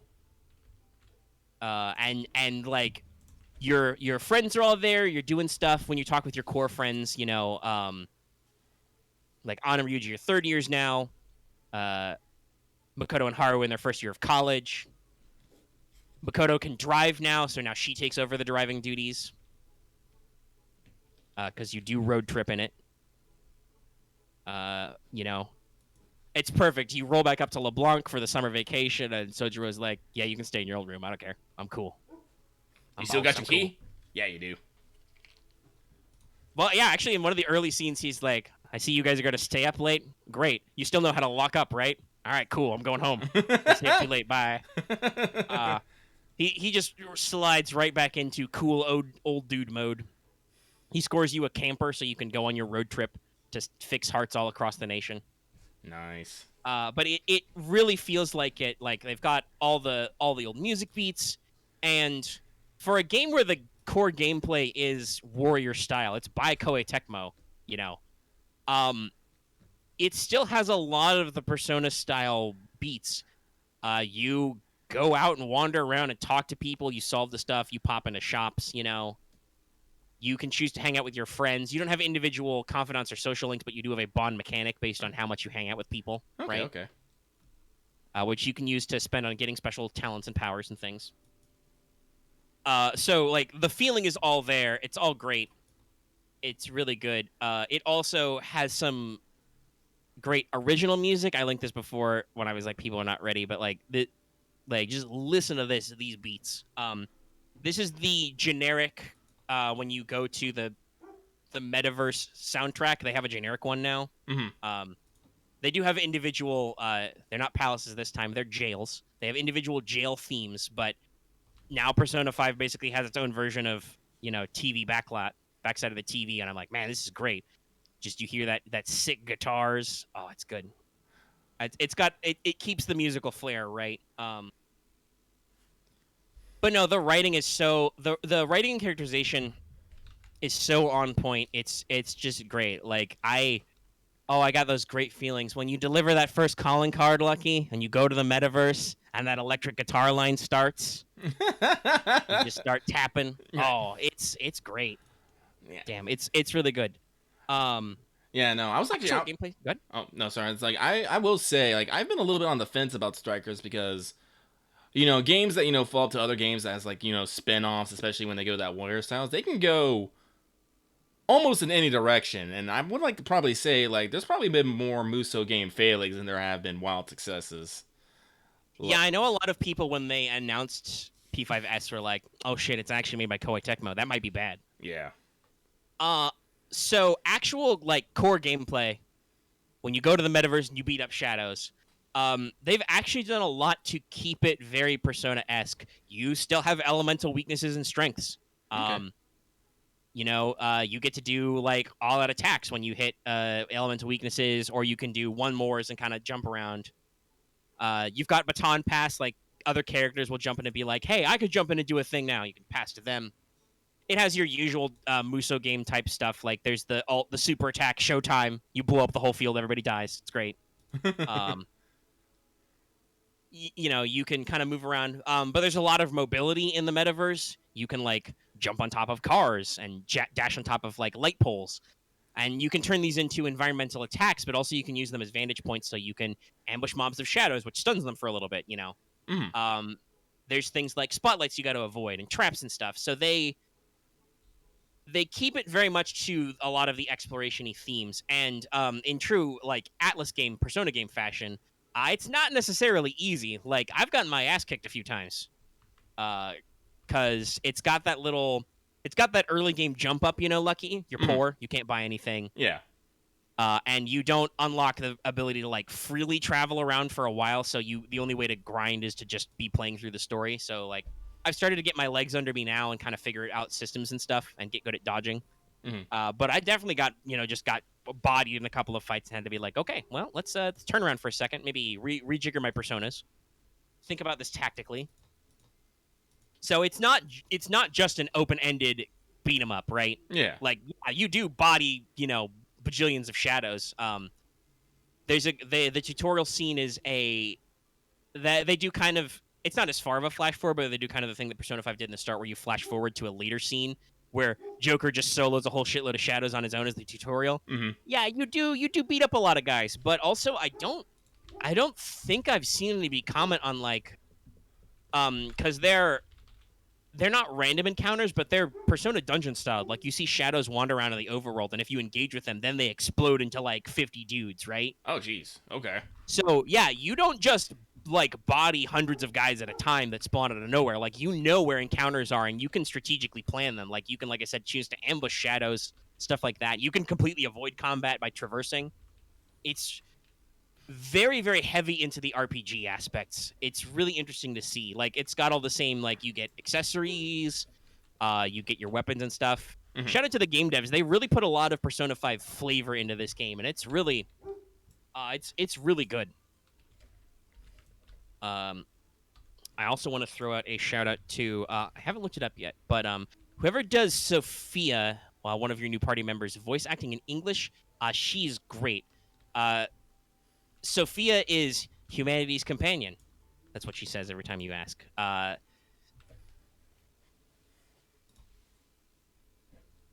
Joker's phone. The what? Oh, you broke up there, my dude. But hold on, wait. Is my Discord freaking out? I might be freaking out again. Oh, no.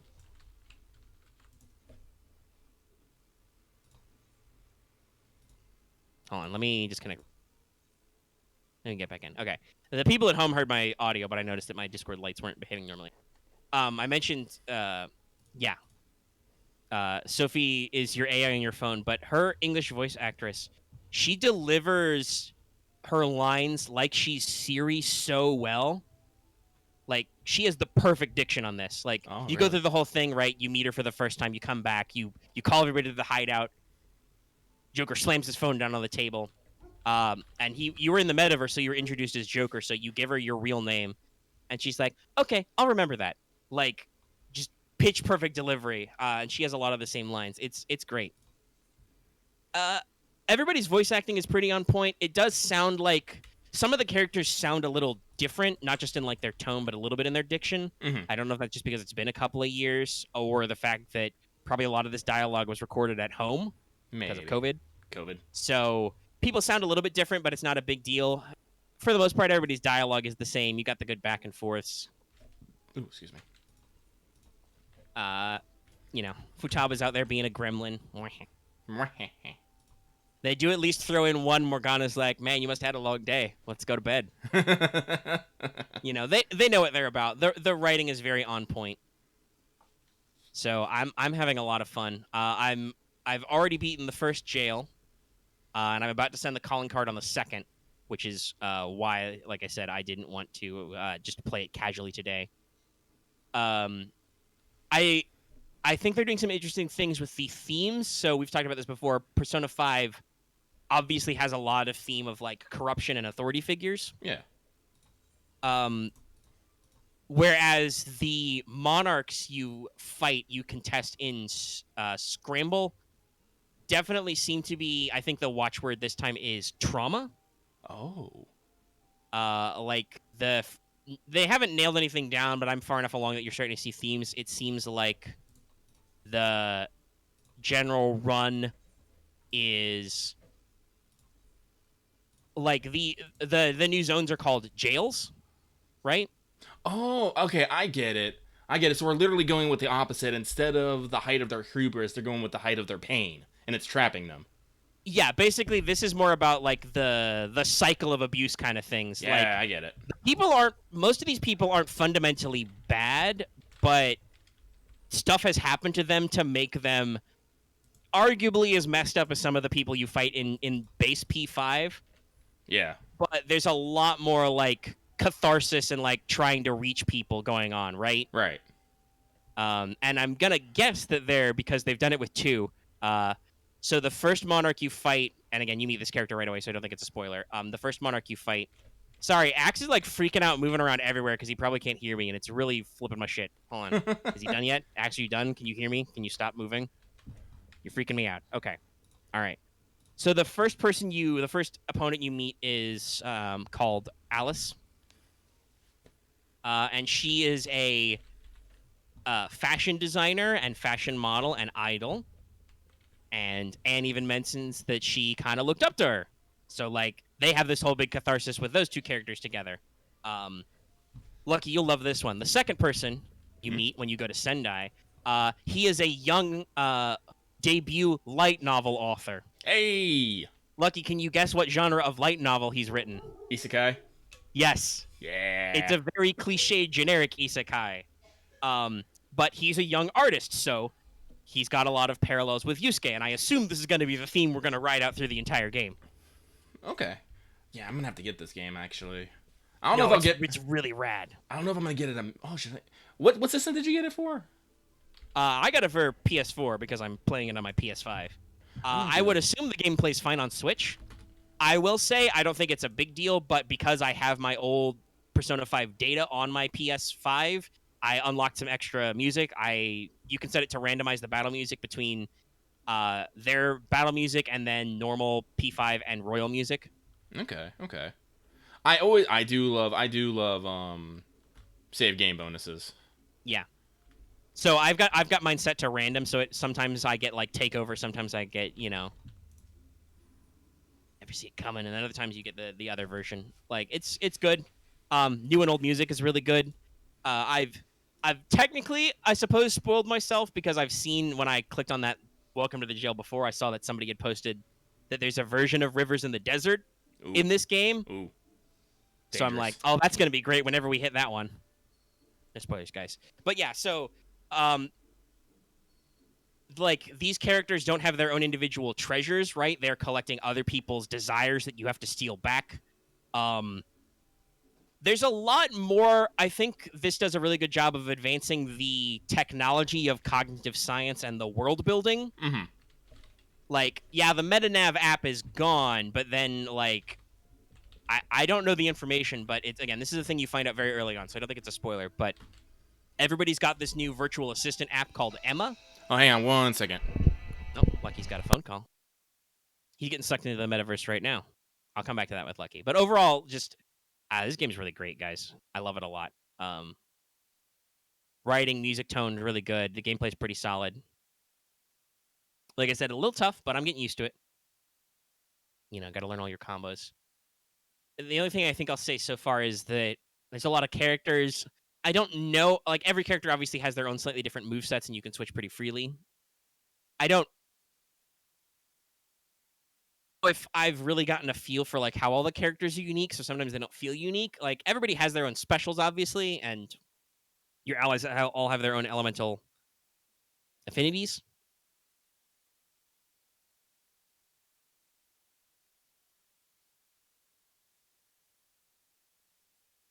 This is really weird that Discord's being weird to me. I think wasn't I the first one in this call?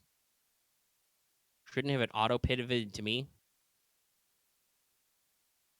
Wow, this show's not going to go on too much longer. But yeah, I feel like the fact that you have all the Phantom Thieves as playable characters right away makes it a little bit weird to learn everybody's movesets. All right, I'm back. Okay, Lucky's back. I was talking about gameplay stuff and how, while I appreciate that you get access to all the Phantom Thieves right away, it's also a little weird for like learning everybody's movesets and shit. Well, that's how it usually is with Muso games. Usually they start you off with one character and they're like, okay, now here's 8. Go. And you're like, Yeah, this is just straight up like the tutorial is this Joker, obviously. Yep. And your first combat is it goes old school. It's you and Ryuji and Morgana. You stumble dick first into the problem. Bonk. Bonk. But then it's like literally after you get out of that first section, it's like, and now everybody's here. Make a party. But what I was gonna say about the theme, right, is so everybody's got this new virtual assistant, Emma. Yes. Well, it turns out Emma works as a meta nav because you enter somebody's keyword and you get just slurped up into the metaverse again, and it's really weird. So like obviously there is a lot of like there's a lot more of this world building I was talking about where it's like, oh yeah, no, we didn't really solve this part of the problem. The fact that this tech exists and is out there, right? Yeah. Yeah. So it's coming back to us. It felt like, I will say in the context of Persona 5, it maybe wasn't that important. No, but as a follow-up game, yeah. The fact that S is like, oh yeah, no, like this, there's people who can still do weird shit with this. You reassemble the Phantom Thieves. The police are after you again because they're fuckers. God, police, damn. Why you gotta be this way? There's the new guy Zenkichi. He is a PubSec detective who like approaches you with a classic Persona 5 deal. Huh? He's like, yo, your ass is gonna get arrested if you don't solve this problem. Yes, Haru. Oh, Haru is so great in this. She's got her. Other than her, they remember that she can chop firewood good. Haru's primary character role, other than occasionally everybody remembering that she's a fucking food heiress, as you guys wander around and try out local delicacies. Hey guys, guess what? It's a Persona game and it's a road trip game, so you're buying a lot of Japanese local food. And one more thing about that I want to talk about as well, but I want to surprise Lucky with that. Mm-hmm. But Haru's other thing is just delivering the most bold-faced hardcore burns with a smile. That? Like, she's just like, we just don't trust the police. And Zenkichi's just like, how can you say that with a smile on your face? Oof. No, like, that's not... Wait, is there actually nodes underwater? Oh, I think there are. I have to go underwater. Down we go! But, no, like, that's something I wish they actually played up a bit more in Persona 5 originally. It was just how kind of fucking brutal Haru is. Well, so this is a thing that I think this is a very good sequel game because the team's all here. We're all assembled. Joker's literally coming back to Tokyo for summer vacation, right? Yeah. And so the gang's all there. You all meet up at LeBlanc. You plan out you're going to do some fun stuff, and then obviously plot happens. So you don't get quite the summer vacation you intended. But it means that all your characters can do their character things right away, right? Yeah. Like, everybody's in the picture. You can play on your relationships. You can have all your back and forths. You know, Makoto is immediately back to playing beleaguered den mother, having to deal with these people. You've got your back and forth. Ryuji's as excitable as ever. Though also trying to, you know, I think he's learned some lessons. He's trying not to be as much of an asshole as he could be in the OG. He has some bants with Morgana about how they used to not get along and stuff. The interesting thing is that it clearly establishes that while Joker's been off in his hometown, Morgana's been with him. Yeah. Yeah, so like you ride back up into Tokyo with Morgana in your bag, like always. Yeah, I'm too low an level for awful lot this. of time in this game with your bag slung over your shoulder with a cat poking out. How like the OG? It's like open, not quite open world, but like these open investigation segments. You don't get to explore like everywhere in Tokyo, but you do get to bust around in Yongan-Jaya and Shibuya again, you know, for old time's sake. Winging in and out of reality again. Okay. My light is still a little off and on.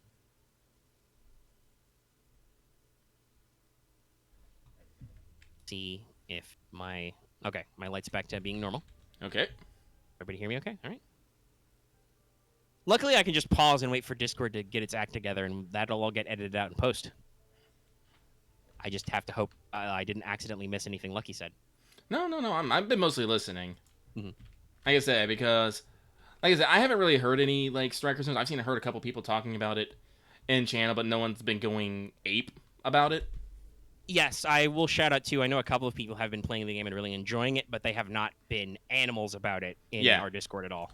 Yeah, no. So I've generally been having like a favorable impression. I was like, oh man, when I get some money, I should actually shit. In the U.S., we're just getting free money because, just because. Stimulate the economy. I might. Nobody's going out yet. Yeah. Unless you're Texas. Unless you're Texas. So I might just put a little bit of that away and just pick up Strikers. Strikers is goo. It's like, yes, this will stimulate my economy. Nudge, nudge, wink, wink. However, the only thing I do want to note is, from what I've seen so far, it seems like this game, kind of like how I talked about how it was made clear that Kingdom Hearts Melody of Memory and Kingdom Hearts 3 were developed in like similar time frames, right? Yeah. I feel like Strikers was, because it was announced at the same time, it was definitely developed in the same time frame as Royal as well, because as far as I've seen, so I mentioned earlier, this is a true sequel to P5. Yes. I would not say it's a sequel to P5 Royal. Well, no. It literally can't. It literally can't be. The endings are completely different. Yeah. Well, I still haven't finished Royal. I'm almost surely going to after we do Scramble. But yeah, but like if you're looking for like super perfect follow up on anything that got brought up or any characters from Royal, I would say it's safe to say so far don't. Maybe they'll surprise me at the end with like a cameo or something, but for the most part, it's the usual thing where Persona, where they do these different versions where they're not quite lined up the same, you know, when you get to the bonus content. But yeah, the new characters so far are good. I mentioned Zenkichi earlier. He's great. He gets to play the beleaguered old man. He's kind of cool though, but he's like definitely like, man, these kids. That said, I think he's pretty neat. It'll be interesting to see what finally promotes him to playable, because they advertise the shit out of that. He's in the opening and everything. And it's I think he's an interesting archetype to see, because one, he's an adult who's going to be helping out the Phantom Thieves more directly, which is good, because there's a lot of adults who don't help out the Phantom Thieves. And also, it's funny now where I am in my life to see Zenkichi as a character hanging out with the Phantom Thieves, because I'm like, because a lot of people, and he really is treated as like the shady old guy. Like, he's not really that old, but he's a shady adult, right? Yeah. He's a shifty pub set guy, and I'm like, wait a minute. That's me now, though. Lucky, that's us. No, yeah. We're not seniors in high school or first-year college students anymore. We're shady old men. Yeah. 2 teenagers, anyway. Oh, yeah. We definitely have a youth demographic around here. I think it'll be interesting to see where his character goes overall and kind of how that works out. As I mentioned, Sophie's a great addition. Like, just pure speculation, I'm like, yeah, so she's like she's gonna be like Morgana or something. She's like a weird computer that got put into the metaverse, right? She's not a person, but she's gonna learn to have a heart, right? Mm-hmm. I mean, like, literally, her Persona's skills, when you unlock it, have question marks by them. It's like, Dia? Koha? So I'm like, okay, this is going somewhere. I've played enough of these games to know what you're doing here. I'm sus. I know how this works. It's kind of interesting because you do have the Velvet Room still, and you can still do Persona Fusion and stuff. Okay. You don't. Other than so it's with gosh, forgotten how to say her full name. Is it Lavenza? Yes.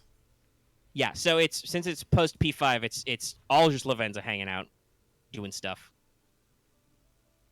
lamenting about your unjust fate again. There's no Igor at all so far. He's just not there. But it's pretty fun. It's got all the right vibes. I'm excited to get back and play to it. Drop my second calling card. I'll be interested to see like where they go with the stuff, like I said. But it.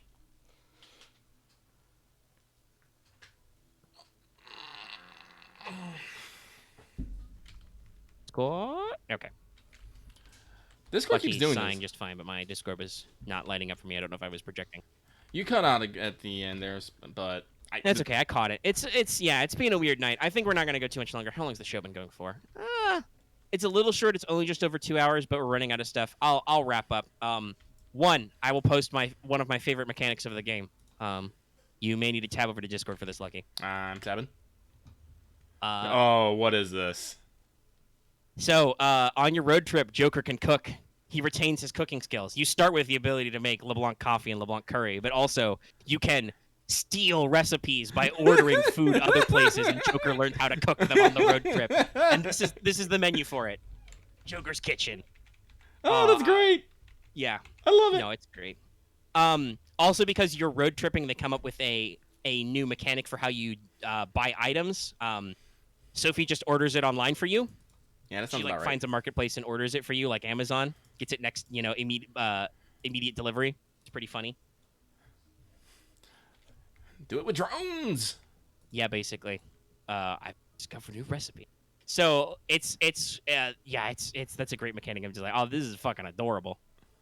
You climb in your fucking RV and you're like, what should I cook? I should make something. And yeah, the only other thing I was in the middle of saying before was again, we're early. We've got no concretes. There's a lot of the characters are talking about how, oh, gee, jails and monarchs are different from palaces and stuff. But I'm definitely picking up on the themes of like, oh yeah, no, this is definitely more talking about like I said, like literally, there's a mechanic to access the desires, the treasure replicas. Right? You don't secure a route. You have to unlock a cage. To unlock a cage, you have to find out about a person's past. On the second time you do this, Futaba literally names this the trauma cell. Right? Like she's like, okay, we found a thing. I'm calling it the trauma cell. That's our name for it now. Oh shit! You haven't beat P5R. Actually, hearing about this seems a lot more in line with how the final dungeon in P5R works. Yeah, I've noted the similarities. I don't want to interrupt my P5S flow to go back, but like I said, I'm absolutely going to go back and actually, because it's been long enough, I can power through those last couple dungeons. If anybody's forgotten, I burned out doing P5R because the last couple months in the normal game were a bit of a slog, and I had to bust my chops to do the new game content as well, so I didn't miss the fucking post game. Thanks, Atlas, that's even possible. So I'm going to be like, I'm probably going to be pretty hyped to go back and do that new content, but I haven't done it yet. Like I said, though, it seems like while thematically similar, it's probably not actually going to spoil P5R because, like I said, I feel like these games were made in parallel.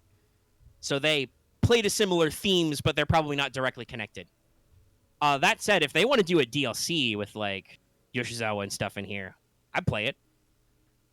Give me some fun times. But yeah, so you're still dealing with people who are doing bad things, right? Like, it does a very good job of Persona 5-ness or Persona-ness in general of, like, you meet these people, you talk with them, they're really, really shitty. Like, to you or to people around them. Like with the first girl, Alice Haragi, like, you wonder, okay, is she being manipulated? Is this a plant? No, you go to like a TV taping and you go to the back halls and you and An hide out and like she like literally, makes her manager get down on his knees and beg for forgiveness. She starts stepping on him with her high heels and he's like, "No, please, don't hurt me." And you're like, "This is real fucked up. Shit's fucked, Mr. President." That said, also hold on though. I gotta say another thing. I'm like, Where the fuck is my P5S fan art, guys? The Alice is the first boss, and she's Lust, and like they don't skimp with the costume. Also similarly, Sophie is wearing thigh high boots and boy shorts. There's a big Zedai Roke there. I'm like, where's my art? I don't see it. Where'd it go?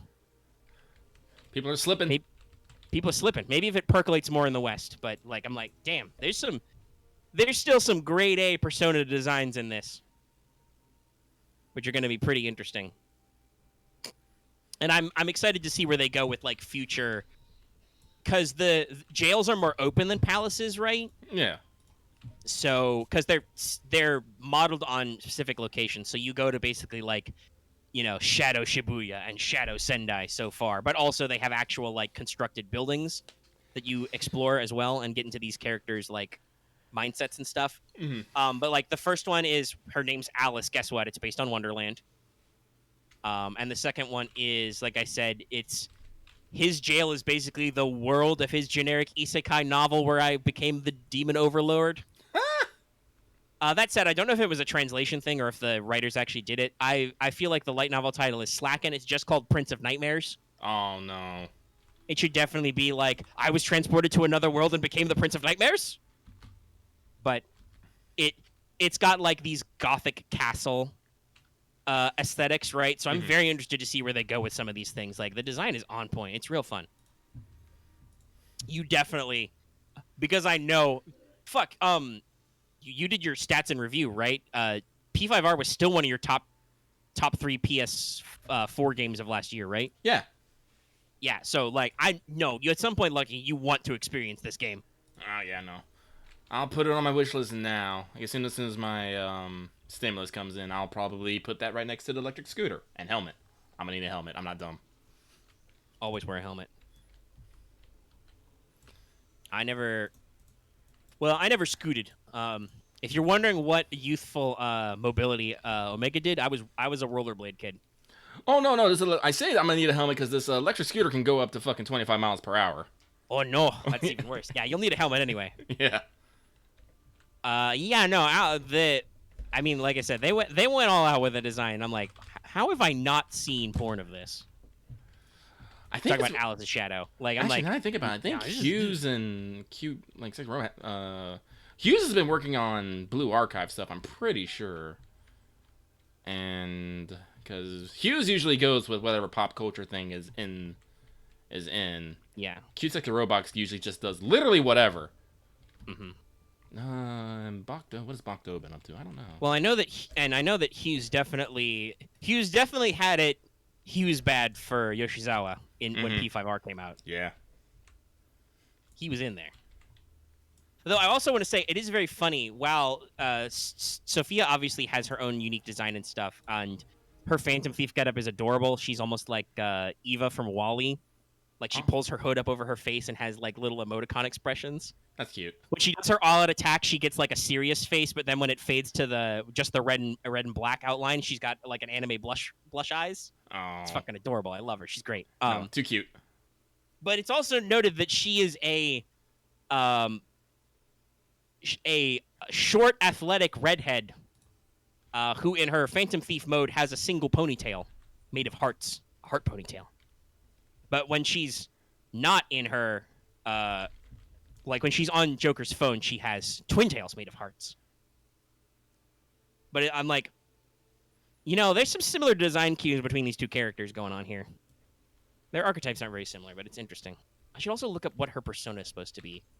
I think it's spelled like Pithos. Pithos. I'll figure it out later. Sounds like a bird. Not Pithos. Pithos.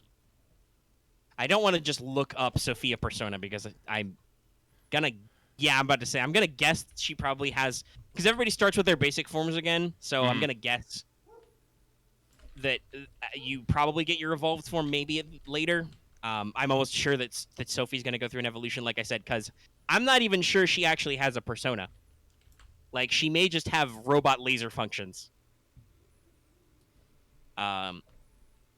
Because a lot of her big deal is she keeps asking Joker questions about understanding people's hearts, basically. She's humanity's companion, so she's trying to learn how to understand us. So I'm like, I played a Persona game. I know how this works. the machine's gonna grow a heart in the end. I get it. So I don't want to just straight up look up her persona because I'll get it. But yeah, no, it's a good game. Yeah, no, I'm excited for it. Well, that's the only. So Loth brings this up. He says, "Can you romance the machine?" That's the only thing I think that obviously they can't do with the setup they've got is, as far as I can see, there's no real way to pick up on the romantic themes for different characters. Like you have your own little moments to hang out with everybody, but they can't really like unless they like downloaded your save files and built a flag for everything. They can't really like build up on your past relationships. Also, I don't know if we'll run into your old confidants at all, but they make a plot point when you have to turn to Sophie to buy your new stuff that when you're in Tokyo, Dr. Kemi has temporarily closed her clinic to go to an academic presentation. Oh, maybe they'll come up later. Yeah, they might go later. And the airsoft shop is temporarily closed, so you can't go check out your airsoft guy. I'm hoping, like I said, because we're road tripping, we'll run into them. You visit Shujin for plot reasons, but it's during summer vacay, so obviously nobody's there, right? Right. So I don't know if you'll run into some of your off-brand confidants, but yeah, there's optional stuff. There's requests from other people. Like I did a fun request chain when I got to Sendai where because they still have requests. It's not quite the old fan site, but it's a similar mechanic, right? Mm-hmm. And it works the same way.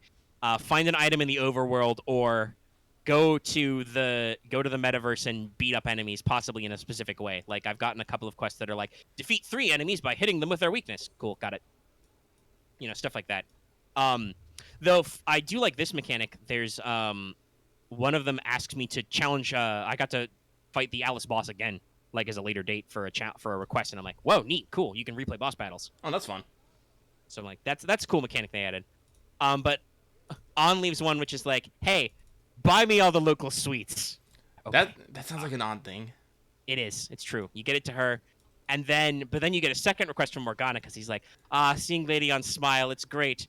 We must make her smile more. Joker, I've heard about a secret Japanese sweet item. We must find it. And then you go on this whole fucking subquest to find a literal secret menu item. Like, you have to give a password to a cafe manager before you could buy it.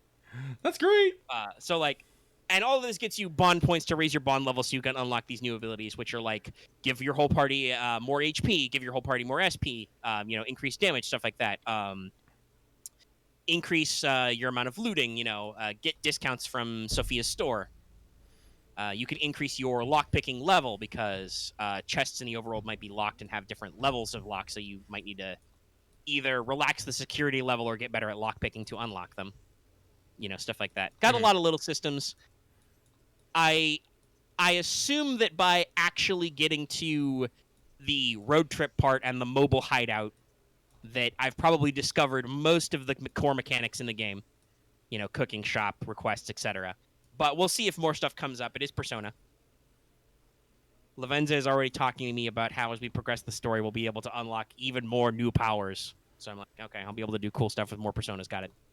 Actually, now that I think about it, I think I have seen a bit of Lavenza art recently. I would expect so, because Lavenza's already a pre-established character, but this because she's no longer split, obviously, she's just, in the game. So when you go to the Velvet Room, you just talk to her. And as funny as Caroline and Justine were, God, it's a lot nicer just to talk to Lavenza. She doesn't try to kick your ass when you go into the Velvet Room anymore. The only thing she does is like talk about you getting stronger, remembering your old power, lamenting about your terrible fate.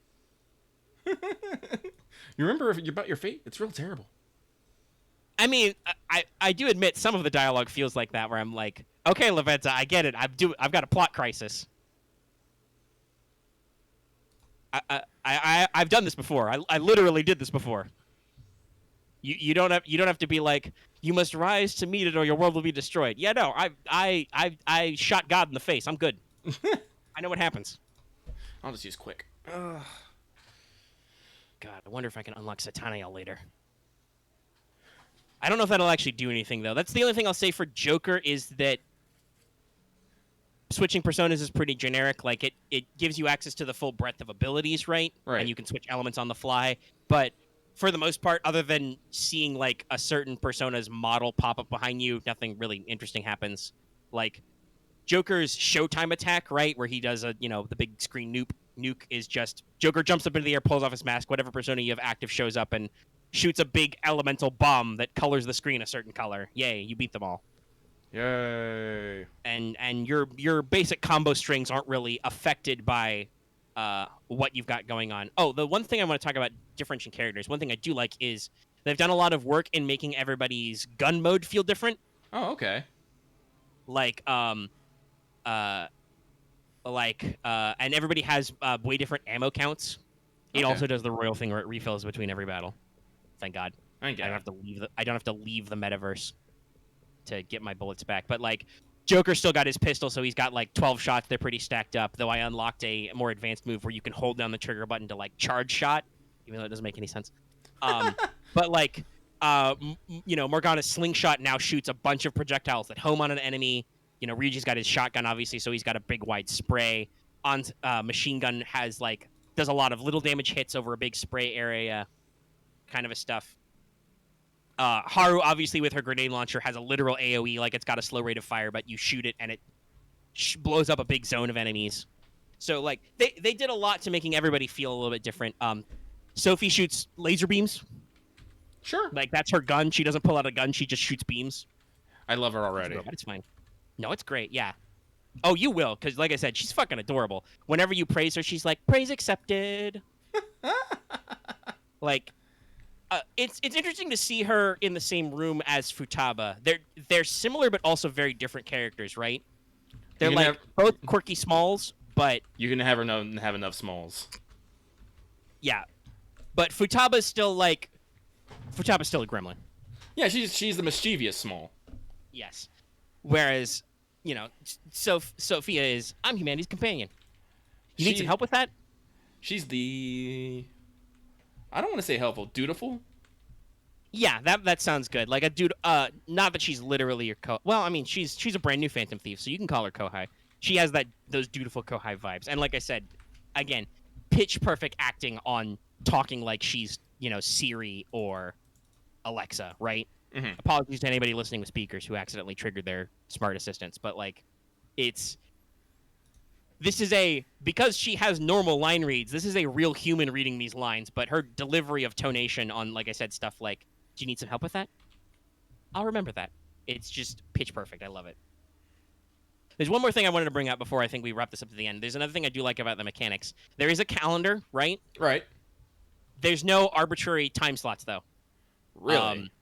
Yeah. The day only moves forward as you advance the plot. Okay, I like that. Yeah.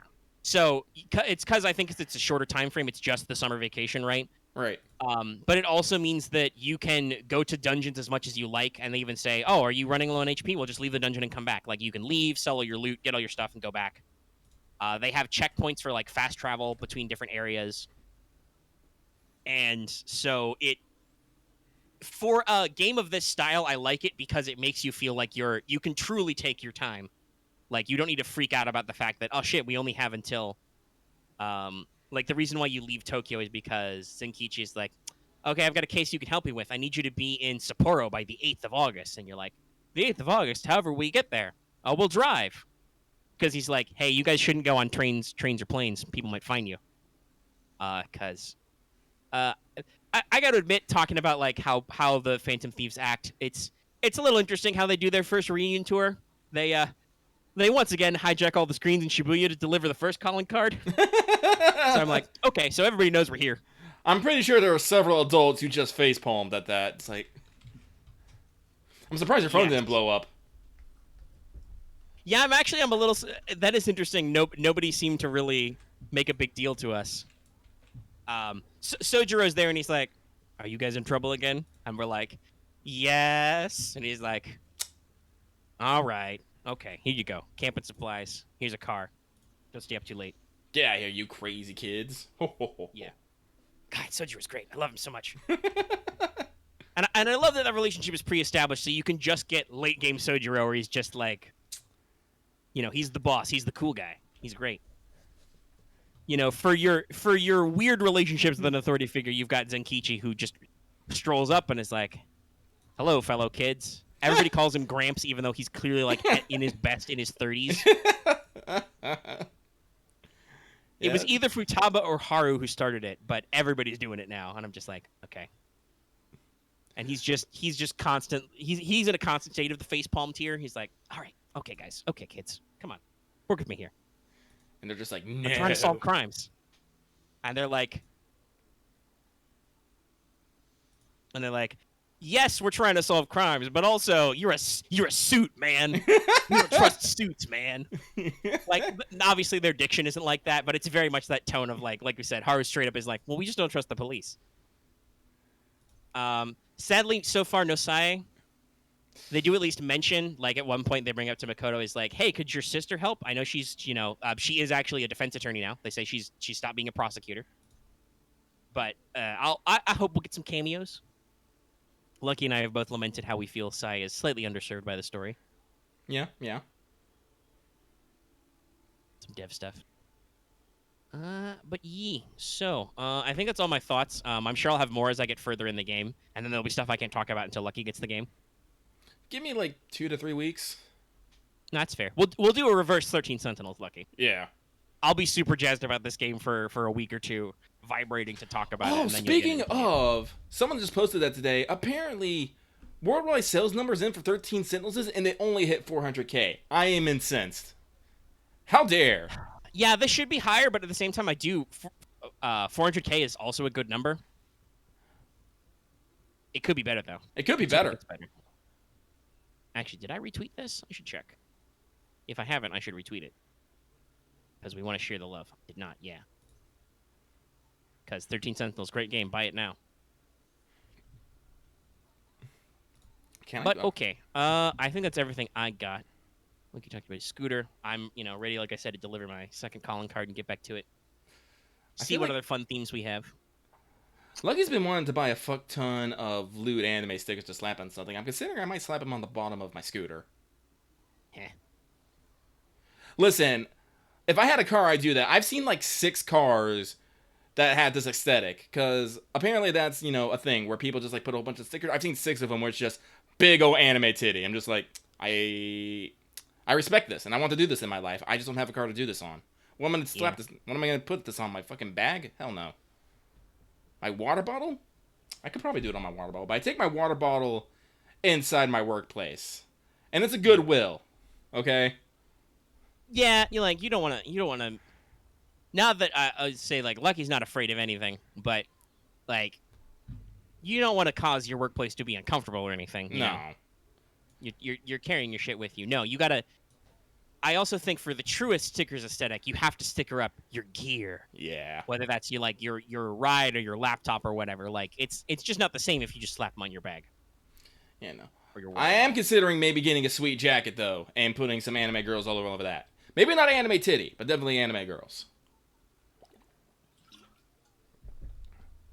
But yeah, no, this is my build up to me eventually getting motorcycles. Gonna live that rice burner life. It's gonna be great. But that's it for me.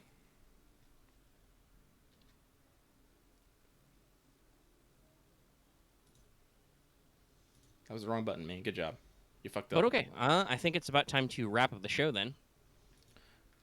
Like I said, I want to get back to Strikers, and also, want to make sure I get plenty of rest tomorrow because we're gonna jump into the Sprawl.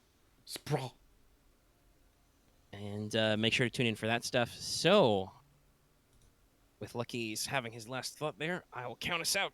I will stretch. We've been doing this for a little bit. So, if you're watching this video on YouTube, be sure to give it a like if you liked it. You can leave comments in the comment section down below as well.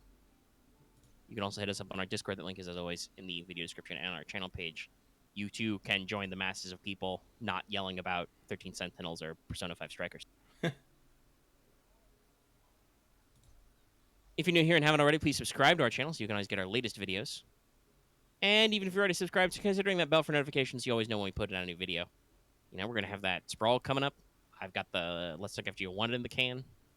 Got some other stuff I'll probably get back to. I took a break this week from Henry Stickmin Let's Plays because I knew that they would be bigger, and I One, I didn't really talk about it, but Monday I was absolutely destroyed by allergies. I got like 4 hours of sleep because my chest was bothering me Oh God. and like was just gross all day. It was a real bad day. Um, but I also had I wanted to do, so I did not get any extra Let's Plays on, but I'll probably get back to that this week if you're interested in that stuff. I know several people have been watching and commenting. So be sure to sub and have your notifications on so you know when we post that stuff. You can also join our channel by clicking that join button or the link in the description. Support us out, get access to emotes. More people memberships, more emote slots we got. Emotes, emotes, emotes. And of course, like I said at the front of the show, consider supporting us on Patreon. You can get access to episodes early and lots of other goodies. You can get access to this episode in audio format, downloadable for as little as $1 a month or $10 a year. And it really helps us out. Thanks for your support, people. Thank you. Okay, that's the show. We done. See you next time.